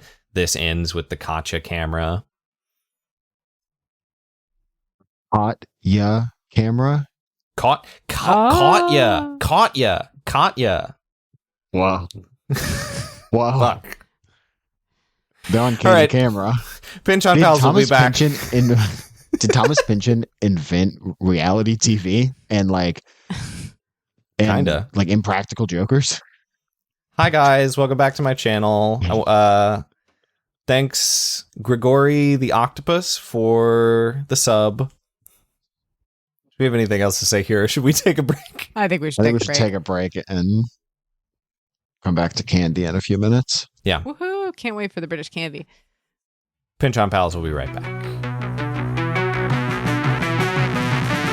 Sit down, weary traveler. I am not what you seek. Join me in a meal to hear of my repentance. Welcome back. Over the break, I started feeling bad about my mispronunciation of the wonderful district of The Hague, Scheveningen. Scheveningen. Scheveningen. Scheveningen. So I would like to make a formal apology to the residents of Scheveningen and give 2 fun facts about the city. Number 1, and this might be related to the plot. Both of these might be related to the plot of the book, which is why I'm bringing them up on our podcast. The first one is that the flag and coat of arms of the city is 3 fish. And we've already had Pisces, Poisson distribution, Poisson, whatever you want to call it, the Lord of the Sea. Just saying, we've got a lot of fish activity. And now, Scheveningen. Secondly, rockets are kind of fish-shaped. they are kind of fish-shaped. It's pretty good, Andrew. This is why we need 3 brains on the podcast. Lastly, second and last, it was also, where is it? Allegedly, I'm getting this from Wikipedia, but Wikipedia has a citation here that says during World War II, anecdotal evidence exists of the name Scheveningen being used as a shibboleth during World War II to identify German spies. They would pronounce the initial SCH as one consonant, so like a sh, Scheveningen, rather than the native Dutch sequence of the voiceless alveolar sibilant followed by a voiceless uvular fricative, or sk, as in, there's helpfully an English example here, as in Genghis Khan. The Genghis Khan. The Khan part of it? The Khan. The Genghis Khan. Genghis. Khan. Khan. So it's Scheveningen. Scheveningen. Scheveningen. The Scheveningen. Scheveningen. Yep. Well, we won't be caught as spies. No one will mistake us for Nazi spies. In the Now that Netherlands. we've practiced. Yeah, the history of shibboleths is fun. Just to be clear, we aren't Nazis. I kind of missed that part. I thought you were just saying spies in general. What other kind of spies? We were just with British spies who were in the Dutch spying against the Nazis. That's true, yeah. Oh, but I guess she was Dutch. I just got a little confused. I didn't mean to call us Nazis. I'm so sorry. Why would No, why we would wouldn't they- be mistaken as Nazi spies. We're obviously for the Dutch resistance. I've lost in the this. thread here completely. Forget no one about would it. mistake us for anybody. Why we would are in 2026. why would they need to know if you were a German spy if Germans had just taken over the country? Maybe Like, this is what are they spying maybe this on? is prior to that. Prior to that? You can look up Tim McNamara's 2025 publication, 21st Century Shibboleth, Language Tests, Identity, and Intergroup Conflict in Language Policy, pages 351 to 370 on Wikipedia. Speaking of language, I learned a new word when I was reading the previous episode. Yeah, and we'll get to the next episode any Anytime minute now. But you shared 2 fun facts, and I wanted to share one too. Please. Did you all know what polder was previously? No. Do you know what polder is now? I'm not sure I do. It was mentioned on page 97 between 2 expanses of polder, which turns out is sort of like a man-made tract of like low-lying land. And if you see like pictures of It's the Netherlands. the Netherlands, thank you. I was trying to make sure I didn't say. Is it also Holland Yeah. historically? Yeah. Okay, I get mixed up a little bit. I got it now. Sorry to the Dutch. But if you Google like a picture We're of the apologize Netherlands, to the Dutch a lot on this podcast. I think we're going to be apologizing to a lot of Europeans just broadly. We're gonna go to the Dutch Apple Podcasts URL, and it's our reviews are just gonna Be be not tanked. Absolutely horrible. Anyways, I feel like polder looked familiar to me when I looked it up.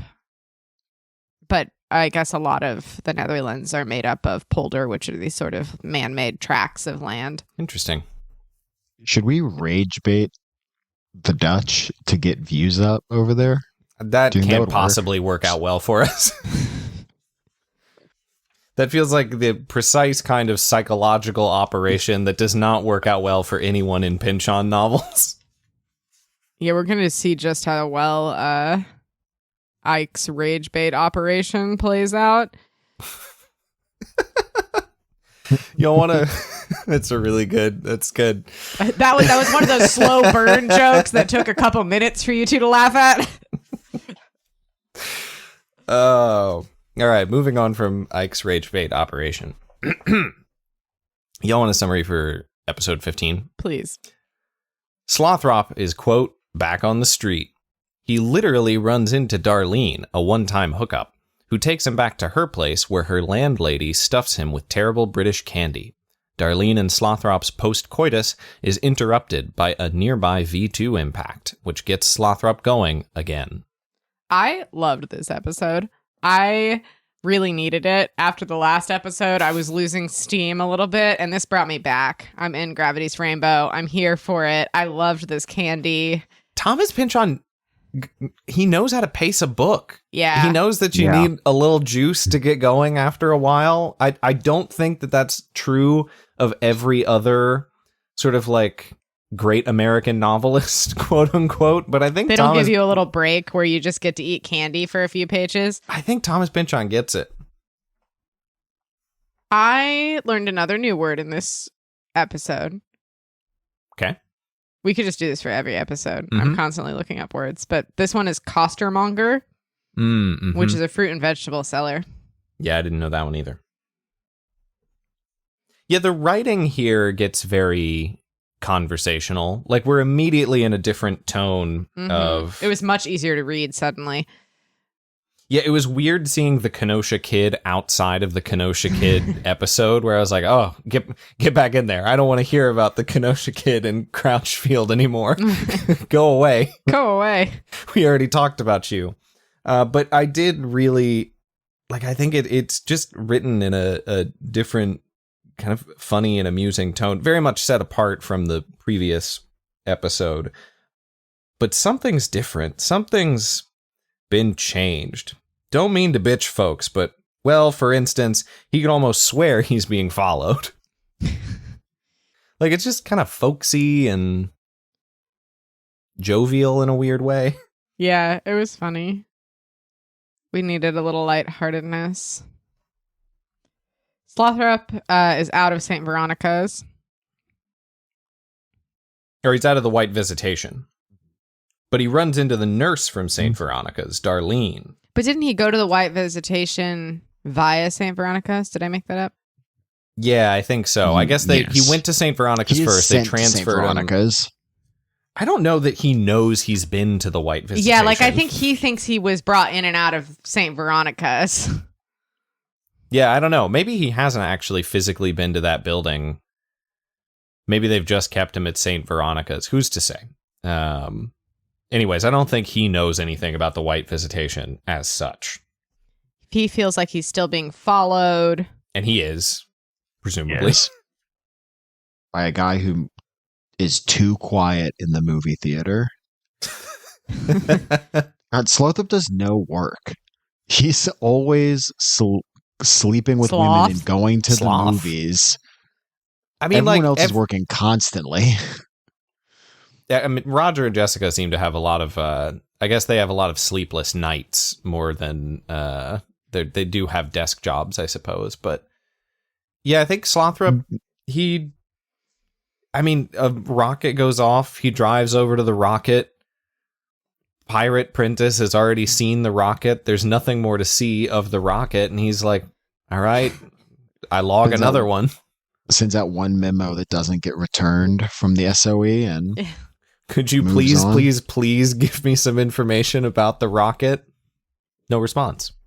He sends effectively one email a day and then clocks out. Yep. very funny that he's bummed out that he's been reassigned back to Octung, as if his time at St. Veronica's, I guess he envisioned being a move up in his career. Well, I like that he's like, but there were still problems to solve in the sewer with the I Westward didn't get it all man. sorted out. I feel like I was really on the crux of something there. Us too, Tyrone. Us too. We nearly had it. But to make things better, he runs into a, quote, adorable tomato in a new nurse uniform which is how Pynchon describes Darlene. It's every woman's dream to be compared to An adorable tomato. an adorable tomato or other vegetable.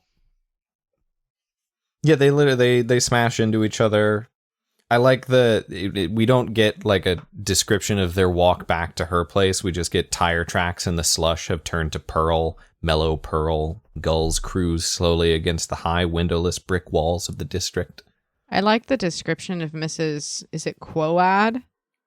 Who's Darlene's charge, an older lady that Darlene takes care of. And it says that she suffers a series of antiquated diseases and then proceeds to list all of these diseases. Yeah, quoad is Latin for with respect to. Which I didn't realize at the time, but when you said it that way, I was like, wait. And then I looked it up.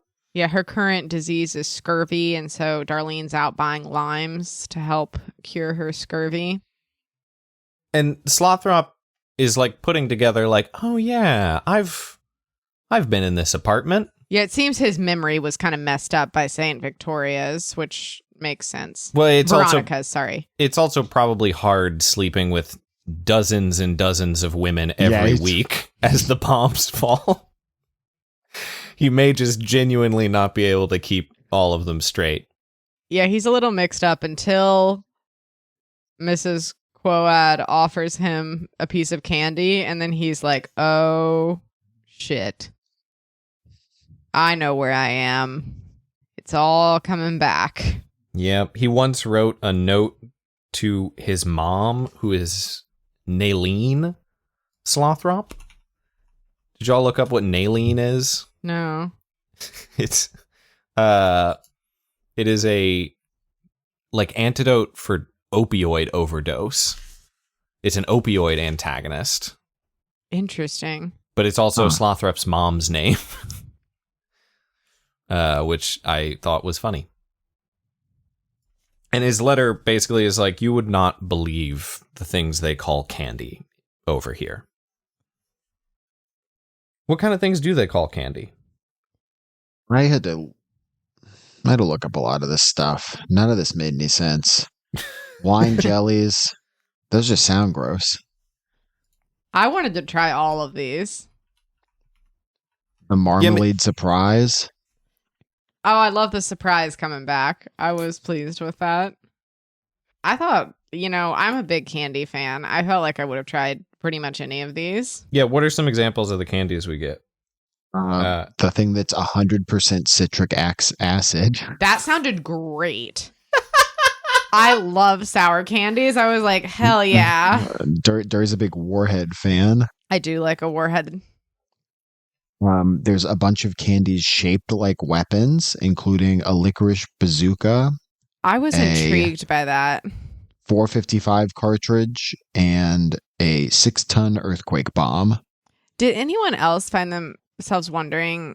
So, like, at one point they bring up this like special type of candy, like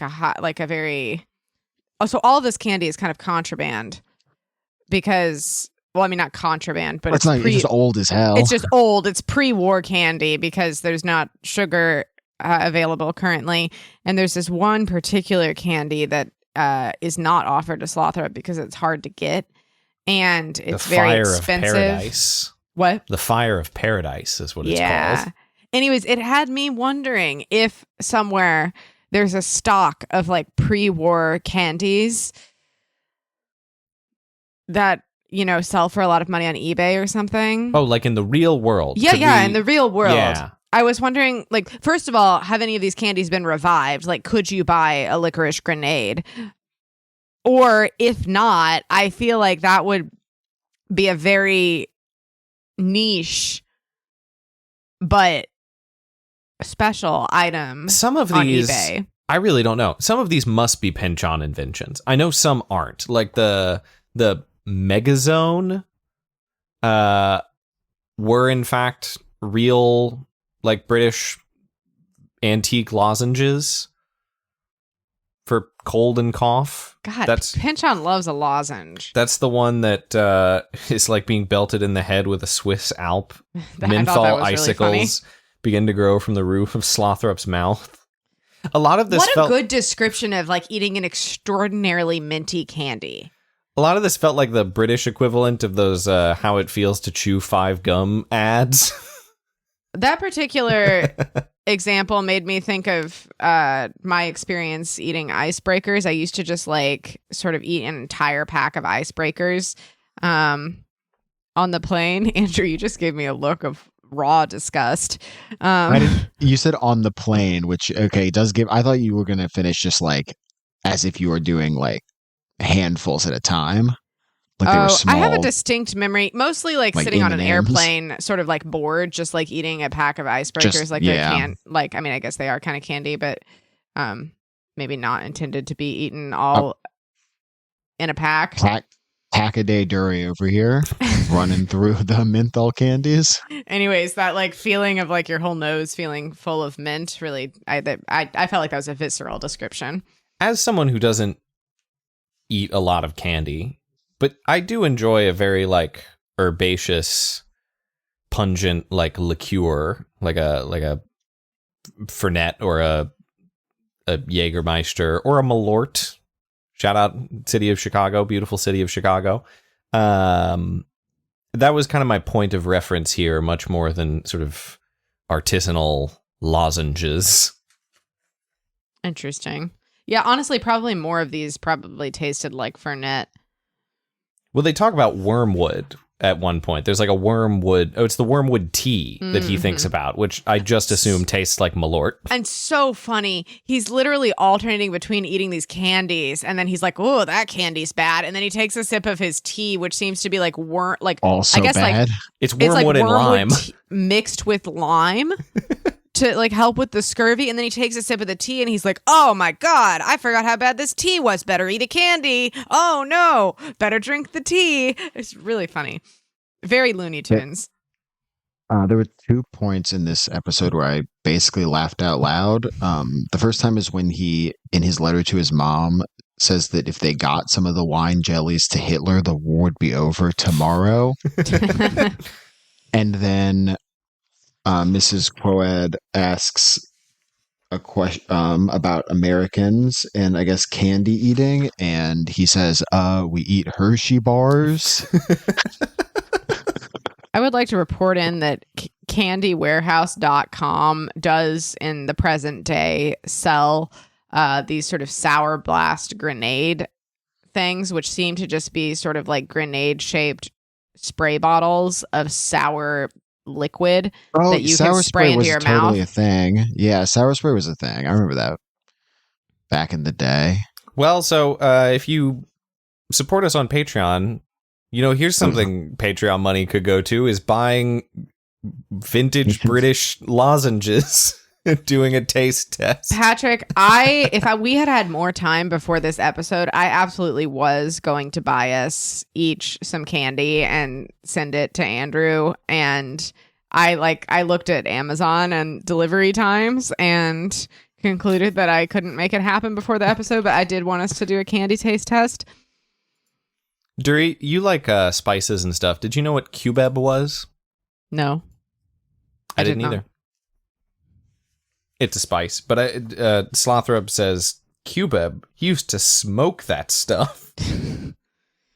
Just some wild I really want to like make some of these candies a la the Pynchon cookbook. I wanted to explore whether I could replicate any of these. Also very funny when Mrs. Corrad, while feeding him candy, tells him to show a little backbone. There's shades of that one scene in the live action Grinch movie where they're just stuffing all the cakes in the Grinch's mouth. Yeah, there was there was that gin marshmallow. Yeah, that one sounded good. That sounded great. The gin marshmallow sounded like a good time. That sounds like a great like party. That sounds like vibe. one we could toss in the cookbook where we just soak some marshmallows And in gin. gin. I guess it's soaking, they dissolve. You have to like spritz gin on them. There's some good typographical renderings of extremely British accents. The Darlene says, "Oh, I thought we got rid of all those. A Blythe, Gilbert, and Sullivan ingenues those." You caught me trying out my British accent. I thought that was really funny. And we got rid of all those years ago. Years ago. Those. I thought it was a really, just like one small spelling change really sort of characterized this moment. Yeah, I mean, on a thematic level, these Fire of Paradise candies also relate us right back to the fact that war is just an excuse for markets to make things, to make different things valuable. Now that I know what that is. Every episode from now on, we're going to Tulipmania. Tulipmania kind of. Tulipmania. I was curious with all these candies. We have the marmalade surprise. Every single one of these candies seems a little bit like a quote unquote surprise. You bite into it and there's something unusual on the inside. Anyways, I'm curious. Now we have it's come up twice now, eating things that have surprises on the inside. I'll be intrigued to see if it comes up again. I mean, that rocket had a surprise on the inside. It had a message for Pirate. You're right. Like you peel off the outside and there's something inside. We didn't talk about this, but that message is to pick up Katya, right? Yeah. Okay. Yes, I think that is the one plot point that has been strung out and spread out over the longest number of pages, to the point that I cannot. You guys keep picking up really well on that thread of a story, and every time that we pick it back up, I completely miss it. Yes. So thanks for carrying me through. I think I lost it when the canister was received. Yeah, it's to quote exactly what was happening in that section. There is a time given, a place, a request for help. So presumably that is Katya has smuggled this message into the V2. This chapter made me really want to go to a candy store. I've told Patrick this before, but I think candy is one of the few industries where people are really still innovating. They are not just sitting on their laurels and reproducing the same candy over and over. Like they're trying new things. If you go to a candy store, the level of invention is just wild. Like they're freeze drying stuff. They're trying new combinations. They're trying different shapes to put stuff in. I mean, it's wild out there in candy world. I think, they're still trying. They're still being creative. Did spend way too long recently watching YouTube video compilations of people just the hot sugar and then just throwing it on the big hook to aerate it. Loves a big hook. I was like, I wish I had a job at a candy store. I would clear aerate and then candy they dye all it day long. Sounds amazing. I would love to invent candy. I mean, I had a freeze-dried Skittle not long ago, and it wasn't my favorite. I like a regular Skittle better, but I appreciated the effort that went into it. I was like, someone thought to try something new. How many industries is that still happening in? Bonus pod on Charlie and the Chocolate Factory. Should we pivot Pynchon Pals to be a small candy store? A candy review podcast. We eat a new candy every day. That'd probably be the single best thing we could do to get our viewership and listenership undoubtedly skyrocketing. I would never make it out of Charlie and the Chocolate Factory.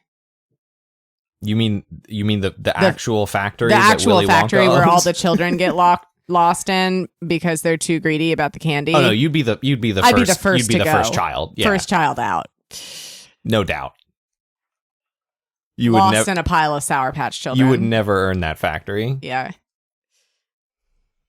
Do we want to talk about the ending of this episode? So following the candy, Mrs. Quoad I never want to leave the candy episode, Patrick. I just want to keep talking about it forever. This is Duri's happy place in the book. This has been I'll just return to this when I'm feeling distressed by some sort of horrible tragedy later on.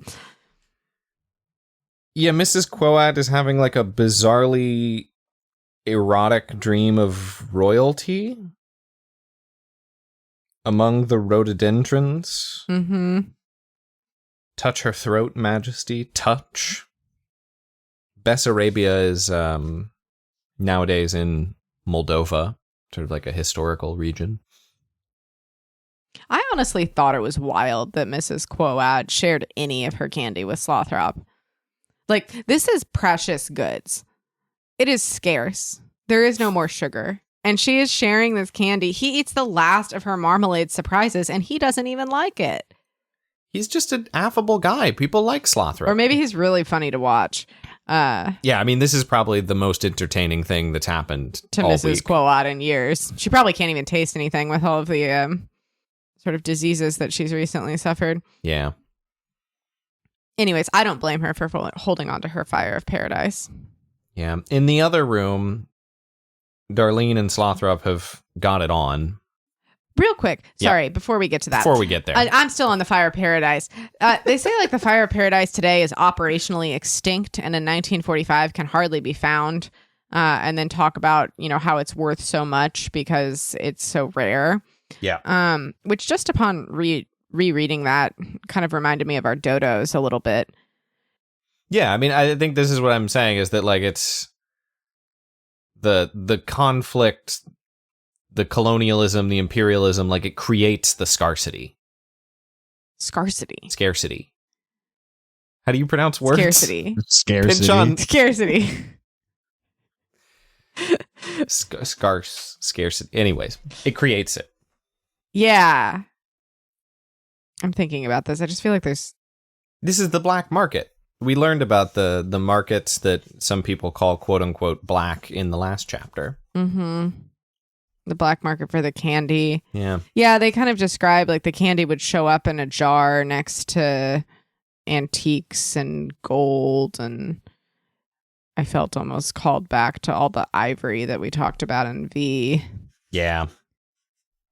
I'll have to continue to muse on that. I think it's interesting that these items that sort of develop like a false scarcity get sort of positioned next to things that, like, they mention ebony finger stalls from the last century. I guess that's where they're... Finger condom? Is that really what that is? That's what it says. What is that? Finger cots, aka finger frock, finger stall, finger prophylactics, informally finger condom. You just cover one or more fingers in situations where a full glove seems unnecessary. They have a variety of uses in the workplace. If you need to stop your skin's oils from getting on something, electronics, watchmaking, art conservation. Interesting. I kind of lost the thread with that word. I think when I saw ebony, I was thinking of scarcity again, like it's like an expensive or scarce wood. Yeah, I mean, I would assume the joke here is that like a finger stall is normally made out of like rubber or latex or something disposable, not ebony. Yeah, I guess the consumption also creates this scarcity. Like people are consuming this candy. It creates scarcity. I don't know if this is even worth putting in the pod. I'm just having thoughts about this. I'll keep musing. Yeah, I think the point here is that, not the point, but like one of the things here, all of these things are sort of weird, otherwise kind of useless parts of things. Yeah, it's like valueless, except that the war has given them value, maybe, or that some war has given them value. Yeah, they're pegs or like hardware from obscure musical instruments. It's things that you otherwise don't have any use for. Bits and bobs. But also things that maybe you couldn't easily find a replacement for. Yeah. Like this candy. Yep. So Slothrop and Darlene, they've gone and done it. Lightning flashes, but it's not lightning. It's a V2 rocket. And we see Slothrop's sort of stimulus situation in action. This is the stimulus. This is the stimulus where the V2 rocket comes down and then Slothrop suddenly becomes erect. But it's interesting because this is the first time it's happened sort of like coincidentally. Yeah, that's the exact word I was looking for. And someone observes. Yeah, so I assumed that this was... So the actual thing written, who's that through the crack in the orange shade, breathing carefully, watching, and where, keepers of maps, specialists at surveillance, would you say the next one will fall? I thought that was kind of our lingering figure of death, but I like the idea that it's the camera person or the person following Slothrop too. I Or maybe guess we'll death find is the out. person following Slothrop. We'll see. Episode 16, Let's do it. home stretch. Stretch. It's nearly Christmas. Roger loves Jessica. He can't stand the thought of her with Beaver, aka Jeremy.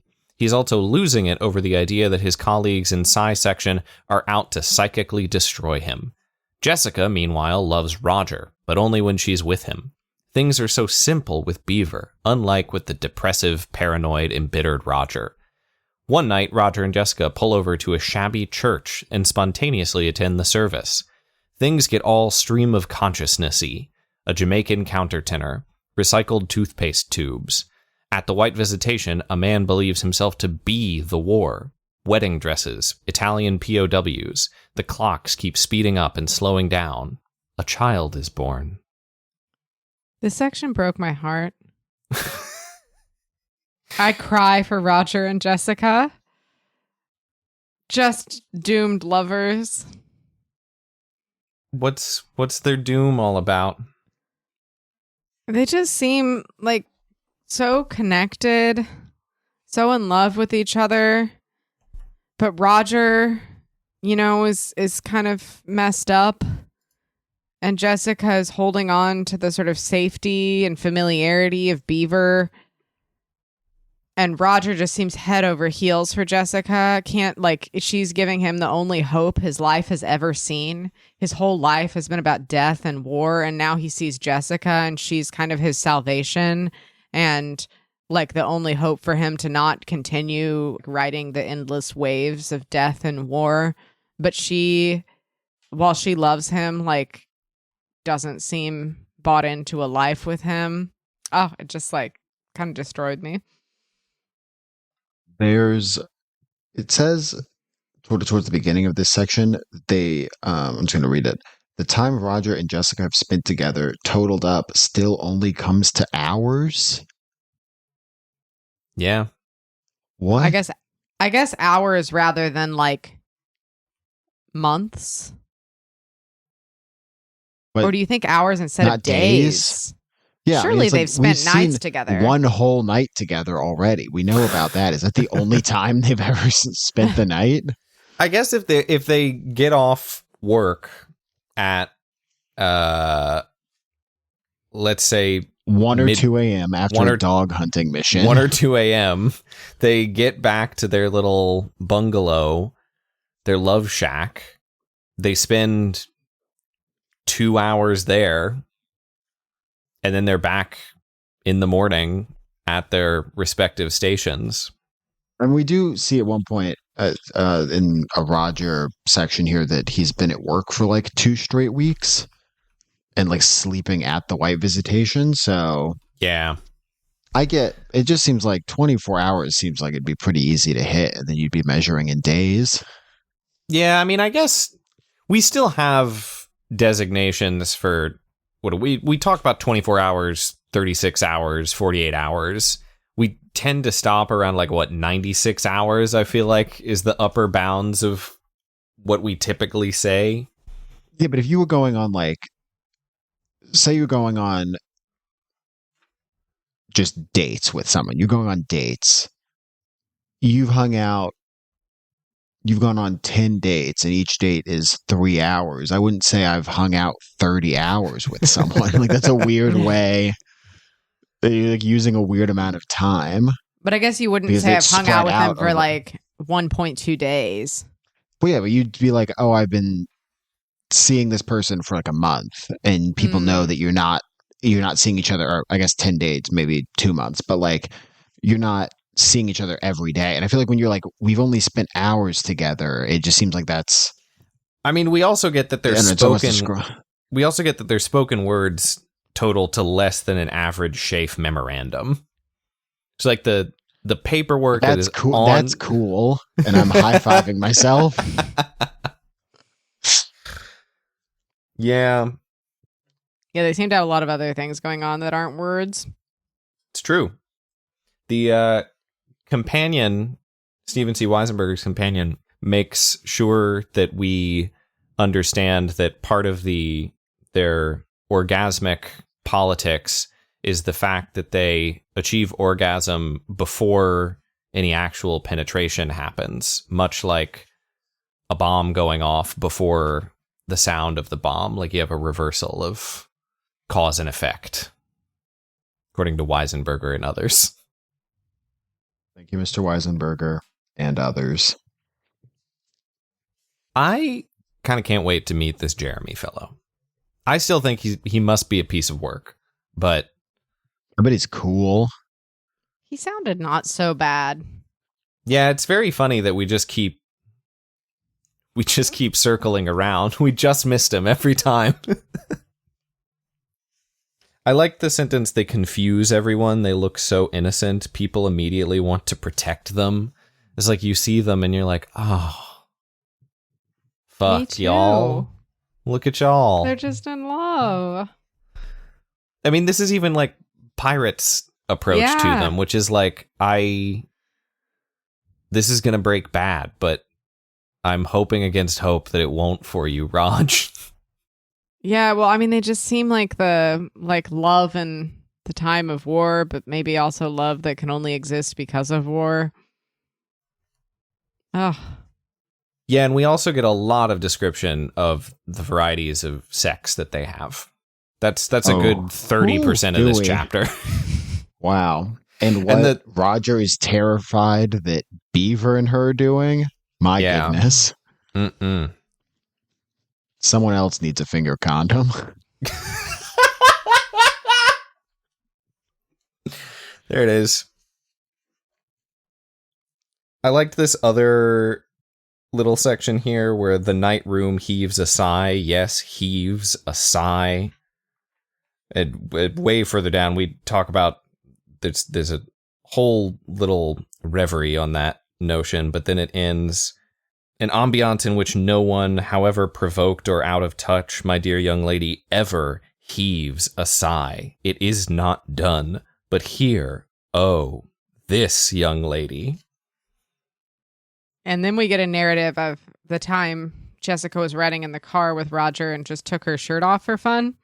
This was 2 whole hours that they've spent together. In the hour calculation, this drive where she was topless half the time is like a good 10 to 15% of their relationship. They've spent Which less explains than a 24 lot. hours. They've spent less than 24 hours together, and 2 of them with this drive with the police and a Central European government in exile. Yeah. Have we seen this group of individuals before? They did. There's already once been a reference to sort of a torrent of misplaced governments in one of the earlier sections, but I don't think it's necessarily this exact same crew. But are you talking specifically about the quote unquote midgets in strange operetta uniforms? Yes, I feel like we've seen them before. I think Pirate runs into a similar crew at some Okay. point. I'm trying to remember exactly where. That sounded really familiar to me. It might have been when Pirate was out working in the Foreign Office or something. Yeah, I'm not totally. Yeah, I might have to dig into that. But anyways, that it kind of rang a bell for me. Yeah, I think that appears somewhere, I believe, in this book. Or maybe just in a different Pynchon book that we've read recently. Who knows? Who knows? But I think it's quite possible. Yeah, there's like a cute little scene. There's like a really funny, this is very slapstick, where Roger's trying to get Jessica to put her shirt back on and, come back into the window of the car, but he can't pass the truck of onlookers because the police are behind him, so he can't get caught speeding either. He's really caught between a rock and a hard place. Oh, but I also thought he was worried about getting arrested Yeah. because Jessica was topless. But then the policemen just pull out binoculars to look at Jessica. Yeah, but he doesn't want to get pulled over because he's speeding and then get pulled over for that reason either. Hmm. But they have binoculars on them, so it doesn't really matter. Say what you will about Jessica Swan Lake. We know a lot about what she's wearing at any given time, what she's not wearing at any given time. More so than perhaps any other character. I found them. The first.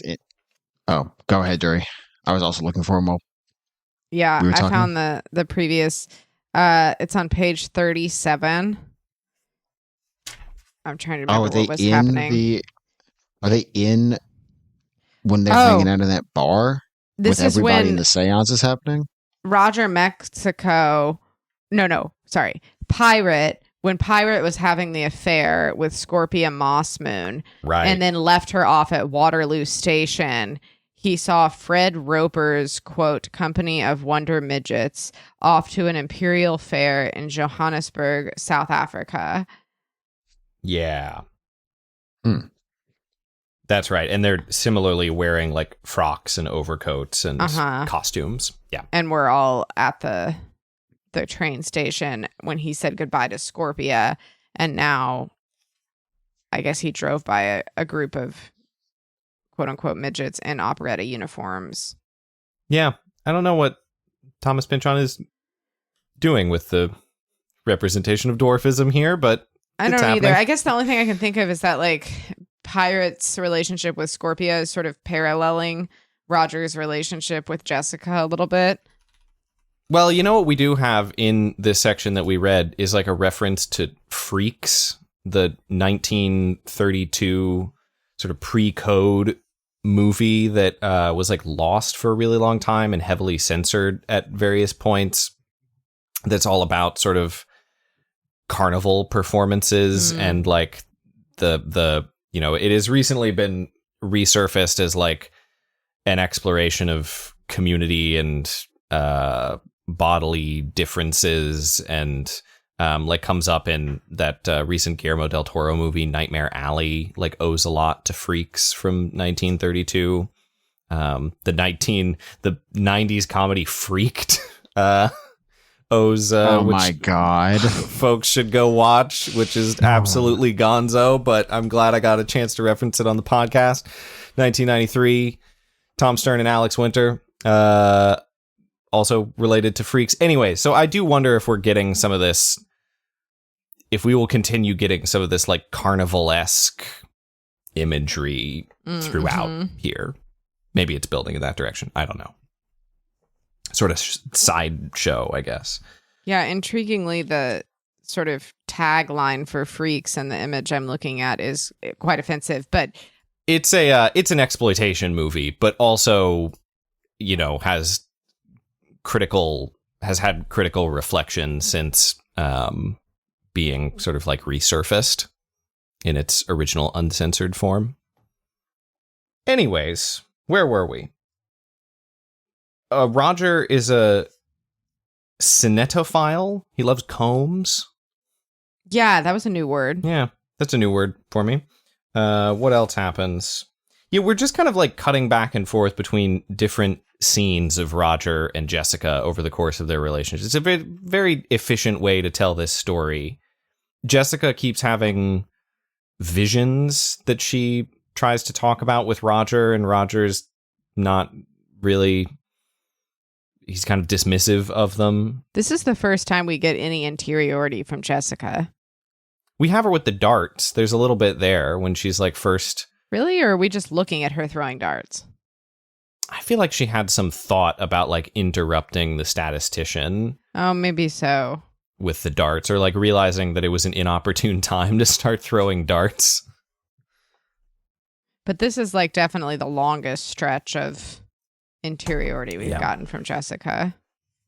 We sort of see time and time again in these anecdotes how like wound up Roger is about things and how not wound up Jessica is. Mm-hmm. Yeah, like they do both seem to have genuine love for each other, but she seems very much to be sort of taking this in stride and not maybe losing perspective on what's going on in the rest of her life. And Roger seems to be completely losing it. Like he's staying at the White Visitation ostensibly for work, but is actually kind of spiraling out a little bit maybe in the mode of the other people in the sanitarium, as he finds a hair of Jessica's in between his teeth and sort of like completely loses it. I thought this was so funny of like, he wakes up with a hair of Jessica's and he's like, what if she died in the night and the only form of lasting communication her spirit could bring me before departing this mortal plane was a single strand of hair. That man, God bless him. And it's like, yeah, Roger, what if? It must have been hard to have that kind of intrusive thought in the time before you can just like text someone to see if they're still alive in the morning. Yeah, I feel like that's a very like between like that period between being asleep and being awake when you've had a very realistic bad dream type of thought. But he's having them all over the place. He calls all of his coworkers at Psi Section freaks again. He's surrounded by them, telepaths, witches, satanic operators of all description. Both he and Jessica are described as being very childlike in different parts. The back of Roger's head, Jessica thinks resembles a boy of 10s, and then Roger thinks that her sort of sunken chin looks like a girl's of like age 9 or 10 or something. Like they both have these very childlike, kind of underdeveloped features. Well, I feel like they're our picture of sort of childlike innocence. Yeah, I mean, they're not innocent. I mean, they're having that's a lot kinda of sex, but Jessica's problem is she's like, Roger, you're 30. You're acting like a sort of mopey teenager. yeah, but they even in their little hideout, like Jessica has her toy lamb, and they talk about like she has flashes of memory from her childhood. Like I think we talked the other episode about how Jessica really wasn't an adult before the war. Yeah. And so, yeah, anyways, I do feel like they're both, and their relationship has sort of an innocence to it. Yeah. So Roger's just like, I'll show them. I'm going to go over to Germany and sign up for their weird government outfits. Anything's better than this. I did like this description of Jessica was the breaking of the wave. Yeah, that's what broke that broke me, Patrick, reading that story about how Jessica had suddenly introduced a beach in his life. He was on sort of a moving wave front, sine wave anyone, propagating through sterile history, a known past, a projectable future, but Jessica was the breaking of the wave. Suddenly there was a beach, the unpredictable, a new life. It's just like the video game Death Stranding.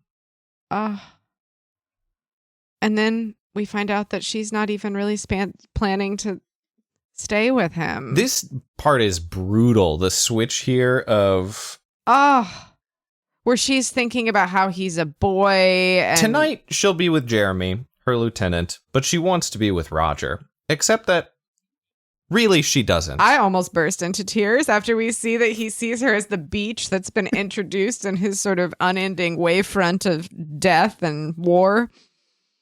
And she's like... It's not a lieutenant. Just not as into him. Jeremy's a good guy. My heart. We don't know that. We don't know that. I'm willing to be pro Jeremy. I can be the pro Jeremy voice on this podcast. I'm not even sure Roger's a good guy.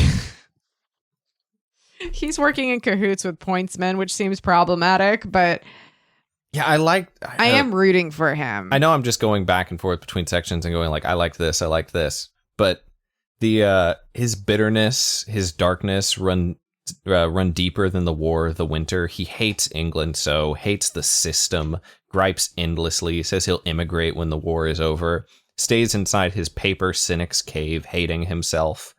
And does she want to bring him out, really? Just... I'm sorry, Roger. I'm so sorry. Roger has kind of a realization in here about London. He was like thinking about... He's looking at the map. He was looking at the map, and he thought it looked like all the pins looked like red pock marks on the pure white skin of Lady London, watching over all wait, disease on skin. Does she carry the fatal infection inside herself? Are the sites predestined? And does the flight of the rocket actually follow from the fated eruption latent in the city? And then he kind of loses the thought. He starts thinking of Jessica. Keep your eye on the ball, Roger. Yeah. You got one job. Is I feel figure like he out was what's going onto on with the something rockets. there. Like, is London creating the problem? Like, is it diseased from within, bringing the rockets unto itself? I mean, this is just the dodo again that like asks for the bullet because it's just sitting there. Mm-hmm. Also, Mrs. Quoad, who is sort of perpetually diseased, and this idea of London as diseased. She's kind of like the old world English woman. I want to point out that Jessica and Jeremy have been together for 3 years in comparison to Jessica and Roger's handful of hours. Indeterminate But what number can of hours. compare to their love, Andrew? Thomas Pynchon's a romantic at heart, you know? Oh, He just keeps putting all of his romantic characters in awful situations. it just makes me want to cry. I'm even crying for Jeremy. Like, he seems like kind of a good guy. I'm so ready for the heel turn on Jeremy. I where can't we wait. realize that I'll be thrilled if Jeremy turns out to be a real piece of work. Jeremy shows up to one of Captain Blacaro's parties and he's like, Damn. the Beeve is here. Run, Jessica, run! Put Maggie Dunkirk up in the rafters of Pynchon names. It's a good one. Jeez. Okay, shall we talk about the church? If we must. We've got like 2 paragraphs left and they take up 10 pages. pages. Just these walls of text that you realize is crashing down on you like a wave. Suddenly the reading got difficult. I'm the beachfront to this wave. I did have kind of a fantasy of this particular section, being sort of a Christmas story that one tells to one's children each year. Gather round, children. Gather around, because it is very suffused with Christmas and carols and Advent and Jesus. A reading from the 16th episode of Book 1 of Thomas Pynchon's of Gravity's Rainbow according to Thomas Pynchon. It just would be really funny if this was sort of a what's the one with the mouse? All the night stirring, 'twas even a mouse. That was such a bad. That was so not the line. The night before Christmas. The night before Christmas. Yes, thank you. The one with the mouse. Near her battery one night, driving somewhere in Kent, Roger and Jessica came upon a church. Somewhat bent. I felt like this moment when they come upon the church, Jessica is feeling this profound nostalgia. She's hearing the voices. It's reminding her of her childhood and celebrating Christmas when she was younger. And she feels this pull to go in, but she thinks certainly Roger won't want to go in. He's such a cynic. And then Roger does want to go in. I felt like I had a moment of hope for them here. Maybe they could find a path forward. Maybe it's a false flag. Yeah, I mean, I do feel like this whole section, you can really feel some of this cropped up in V, not so much of it in Lot 49, but I guess Lot 49 had the Pentecost stuff, but I feel like you can really feel Pynchon's like Catholic and Episcopalian upbringing in this section and kind of across Gravity's Rainbow. Yeah, and the nostalgia, like this section here, I thought was really beautiful.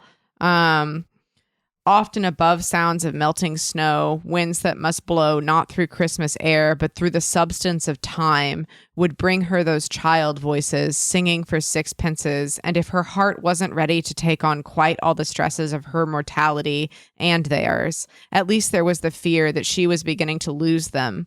That one winter she would go running to look, out to the gate to find them, run as far as the trees, but in vain, their voices fading. So the idea that she has this memory of these children singing at Christmas, but she's fearful that that memory is going to leave her one day as she ages, and she's not going to be able to find that happy memory before the war again.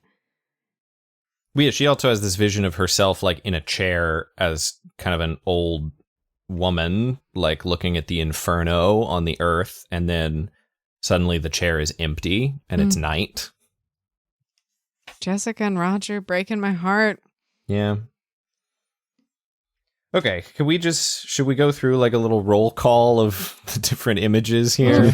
Yeah. We've got one, the Jamaican, the quote, one black face in the choir, the countertenor, a Jamaican corporal, who is really bringing a certain kind of energy to the choral performance this evening. Somewhat sexual.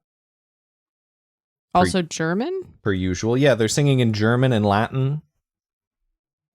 See, I didn't get a chance to look this up. Is there a translation in I didn't get a chance to look here? it up either. I was hoping one of you did. Yeah, here we go. So this is from the companion to Gravity's Rainbow. Suso was a German composer in the late 15th and early 16th centuries. The subject of this carol is Christ's nativity. The Times gives the following translation. In sweet jubilation, let us our homage sing. Our heart's joy reclines in the manger and shines like the sun in his mother's lap. Alpha he is, and Omega. But it seems like they are singing a German. They're singing in German and Latin. I see. Alternatingly. Well, and that nativity visual keeps being returned to throughout this whole section.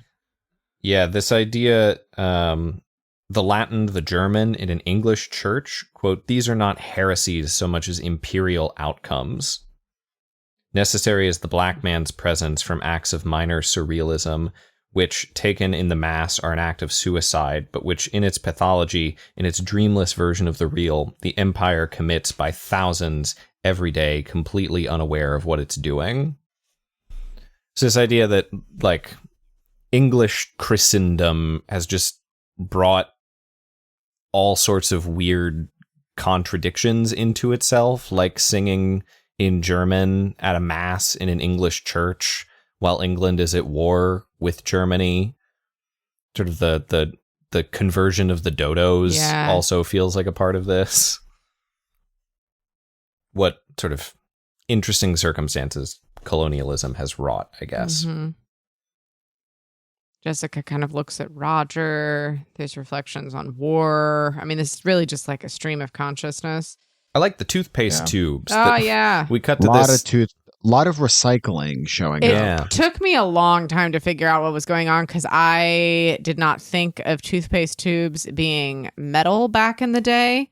Yeah, I agree. I was very confused, and then I looked up like 1940s toothpaste and was like, oh yeah, that makes sense that this is like in aluminum packaging. I thought of one time that I bought a very expensive organic toothpaste that was in a metal tube, and that finally connected me back to this.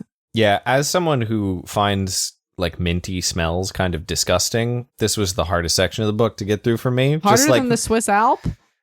The Swiss Alp is like herbaceous and like fun and mentholy, but just like this particular kind of like toothpaste mint, like suffusing and like being burned into the air. I just, really. Use plain toothpaste? I use the like Arm & Hammer baking soda toothpaste. Oh my God. Because I find that taste far more agreeable. Like when I travel and I have to use a little travel toothpaste with the minty stuff, I'm just like, ugh, I don't like it as much. So they're recycling the toothpastes for the war. Because it is not death that separates these incarnations, but paper specialties, paper routines. The war, the empire will expedite such barriers between our lives. The war needs to divide this way and to subdivide. It wants a machine of many separate parts, not oneness, but a complexity. I think this gets back to the candies and the little valve parts and the musical instrument portions, like little divisions that the war wants to break off from the whole. Mm-hmm. Then we come into the guy who is the war. Yeah. when D-Day happens, he has a fever. As the eastern and western fronts shrink, he I guess continues to be more ill, and they assume that he will die on the day of VE Day. Yeah, or that he's the war's Jesus. He's the child surrogate sent to die for the sins of the war, and that the true all-father of the war waits somewhere sort of like high above, dealing out final justice. And Where we do they get find kind these of guys? yeah. In And then we England. get kind of a like We Three Kings visual. Yeah, you know what's not divisible? The community of God. His The kingdom. Trinity. The Trinity. But the Three Kings, on the other hand. Mm-hmm. Is this where we get to the wedding dresses? Yeah, the wedding dresses on the by the sea.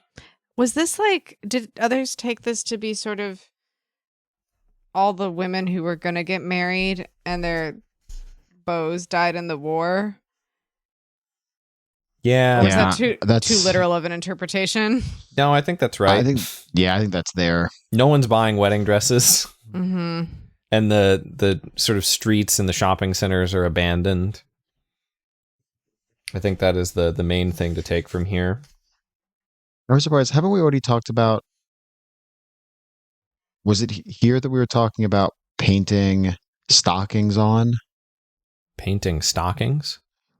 or is that a different thing that I'm remembering? A conversation I had that is also set in World War II. That I is don't not remember for this hearing about podcast. painting stockings. Okay, From cut your this other part. podcast, Andrew? My other World War II podcast. I don't remember where that was from. Never mind. Okay, good chat.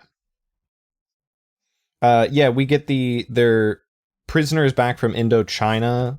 Weisenberger comments that there was a Times of London story on December 20th, 1944, called "Ordeal of War Prisoners," about some 20,000 British prisoners of war were rescued from labor camps in what is now Thailand.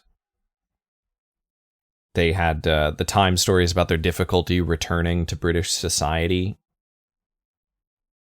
Most had psychological problems, as signified by their, quote, eyes from Burma, from Tonkin. Meanwhile, the Italian POWs are no longer singing the Italian fascist anthems, the Giovinezza. Instead, they're singing little opera songs. They talk about children. Children are opening Spam tins for Christmas. There's more nativity scene. They're using the Spam tins to look like little tanks and stuff. The war is a game War is for a the game. children. We're back to the game and play stuff from Blacaro's forest house. Did you guys look up this radio doctor? Tell me about the radio doctor. Yeah, tell us about the radio doctor. This was a real thing, a real guy who was like a doctor on the BBC and would like do WebMD on the radio. Just like talk about diseases and stuff. What was his name? I've re-googling to figure out what his name was. Dr. Charles Hill delivered plain speaking health advice on BBC radio during to keep the public healthy during wartime rationing. Interesting. Yeah, and then we talked last time when we were talking about not last time, at some point, about double summertime, the clocks moving, but now we get the I feel like you called this one, Patrick. Yeah, now we get this idea that the clocks are just not running right because of all the electricity rationing and the surplus power going to various places, and so everyone's clock is just out of whack. I think something that is interesting about this whole section, and maybe the reason that it is this kind of like stream of consciousness thing, is that you remember those sections in V where Thomas Pynchon just gives like a whole list of here's some things that happened in the latter half of 1955 or whatever. Yeah. This sort of feels like that. Like it's this kaleidoscopic But longer. or panoramic view from 10,000 feet of just all these little stories happening in wartime London. Yeah, we're in this like intimate moment in the church with Roger and Jessica, and then we just zoom out, zoom out, zoom out, zoom out. We've already seen the sort of very long lists that we've talked about, I think, a couple times now for this book, and I guess this is sort of like that, except it's just a list of scenes and not items on Slothrop's desk. Mm-hmm. There were all these birds. I was Mhm. trying to figure out what was going on with the birds. It says, up across the downs, past the spotlights where the migrant birds in autumn choked the beams night after night, fatally held till they dropped exhausted out of the sky, a shower of dead birds. Why did they die?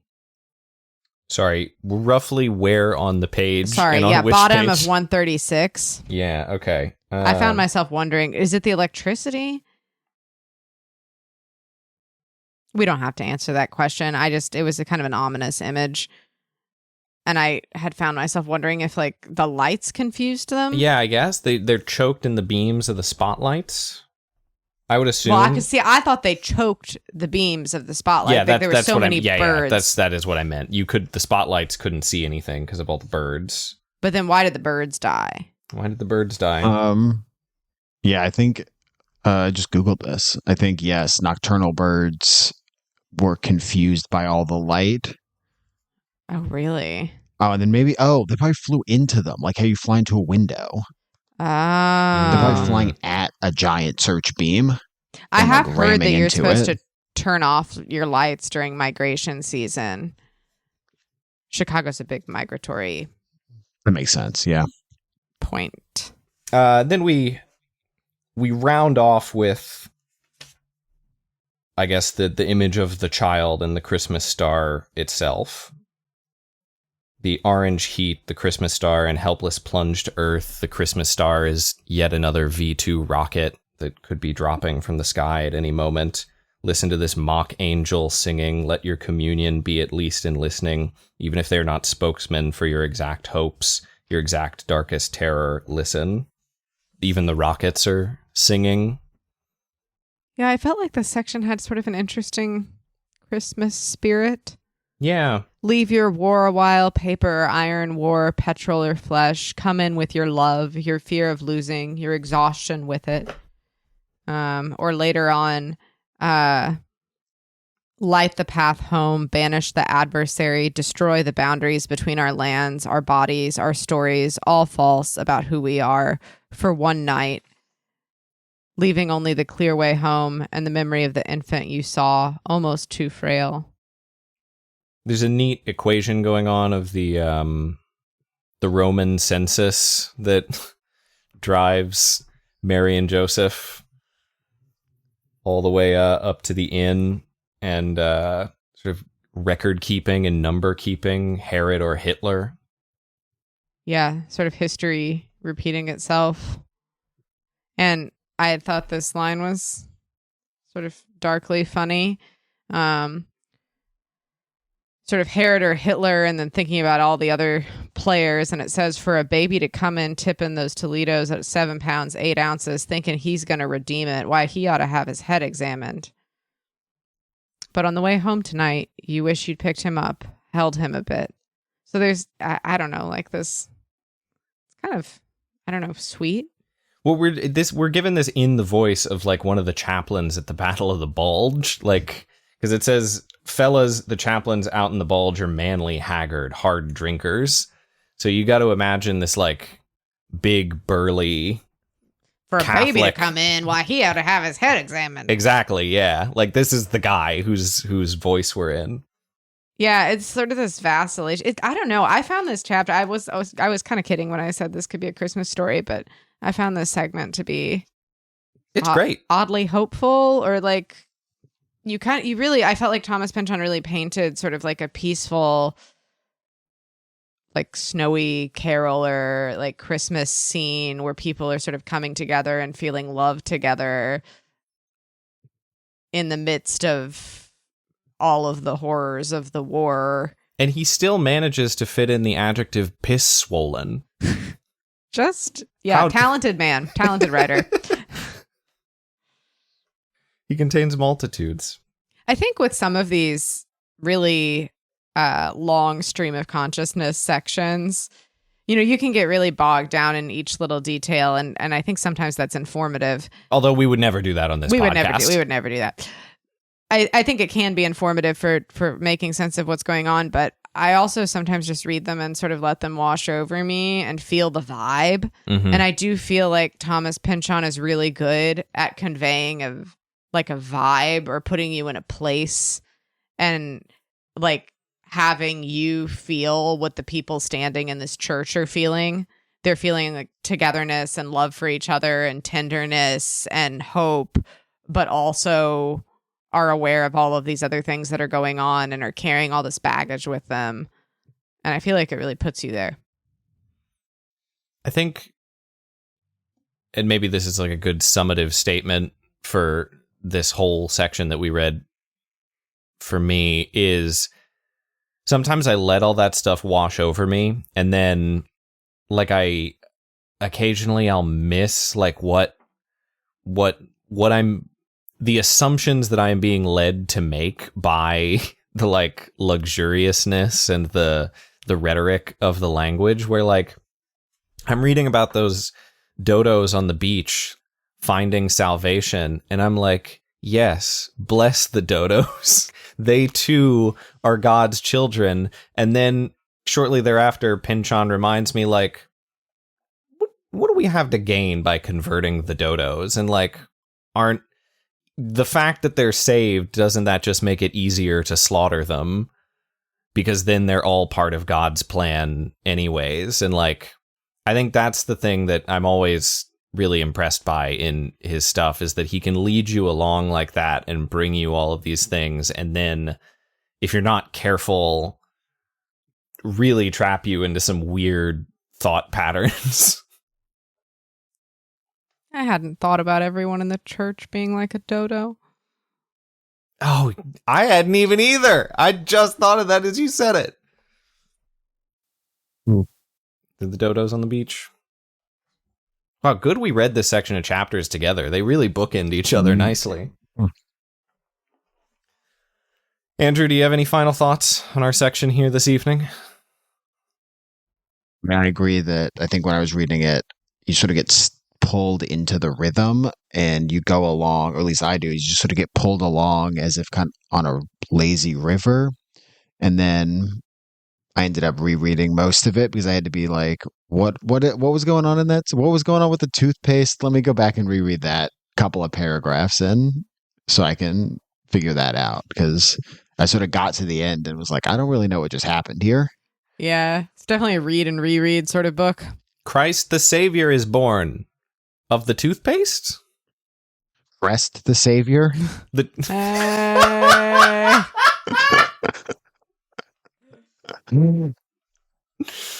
Oh, I like it when I have to cut my mic entirely and just rely on my laugh going into Duri's mic across the room. That's how you know I get got. Crest the Savior. You may have got the episode title there, Andrew. Congratulations. In which Crest Thanks. the Savior is born. My only other final thought, and this is really of the whole podcast, is that Microsoft on my laptop has just alerted me that today is International Beaver Day, which just Wow. isn't good for Roger Wow. at all. No, not at all. Or the nutria. I could make a dirty joke here, but I won't. Well, shall we call it there, folks? On Let's call it. International Yeah. Beaver Day. Let's do it. Thank you for listening to Pynchon Pals. And thank you to Andrew Tillett Thank you both. and to Duri Long Thank you very much. for joining me. If you like what we're doing here, we'd love it if you left us a review on Apple Podcasts or your podcatcher of choice.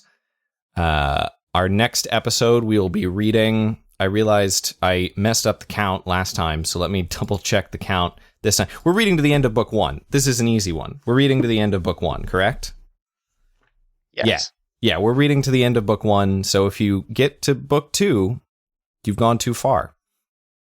If you'd like to get in touch with the show or submit a question to be answered on air, you can reach us at pynchonpals@gmail.com To support the work we do here, you can head to patreon.com/PynchonPals.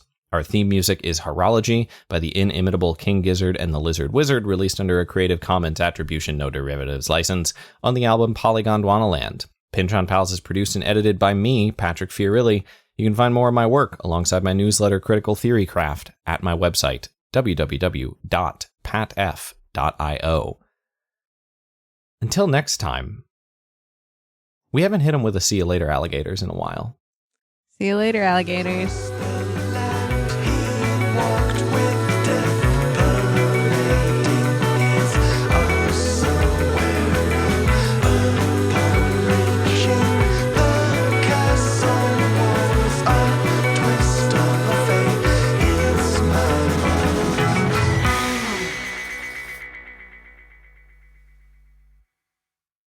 Duri's eating some chips. She'll be back momentarily. That sounds delightful. We got burritos waiting for us on the other side of this recording.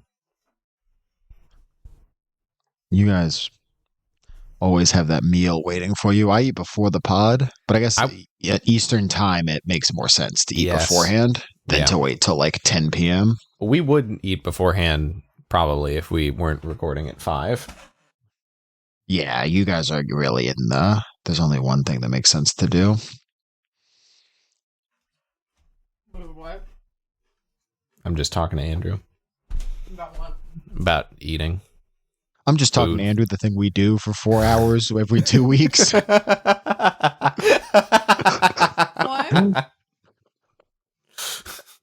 Duri missed a banger of a joke. It's true. You'll just have to listen for the recording. That's good post-pod. We ready to come back into it? Let's go. All right, hang on.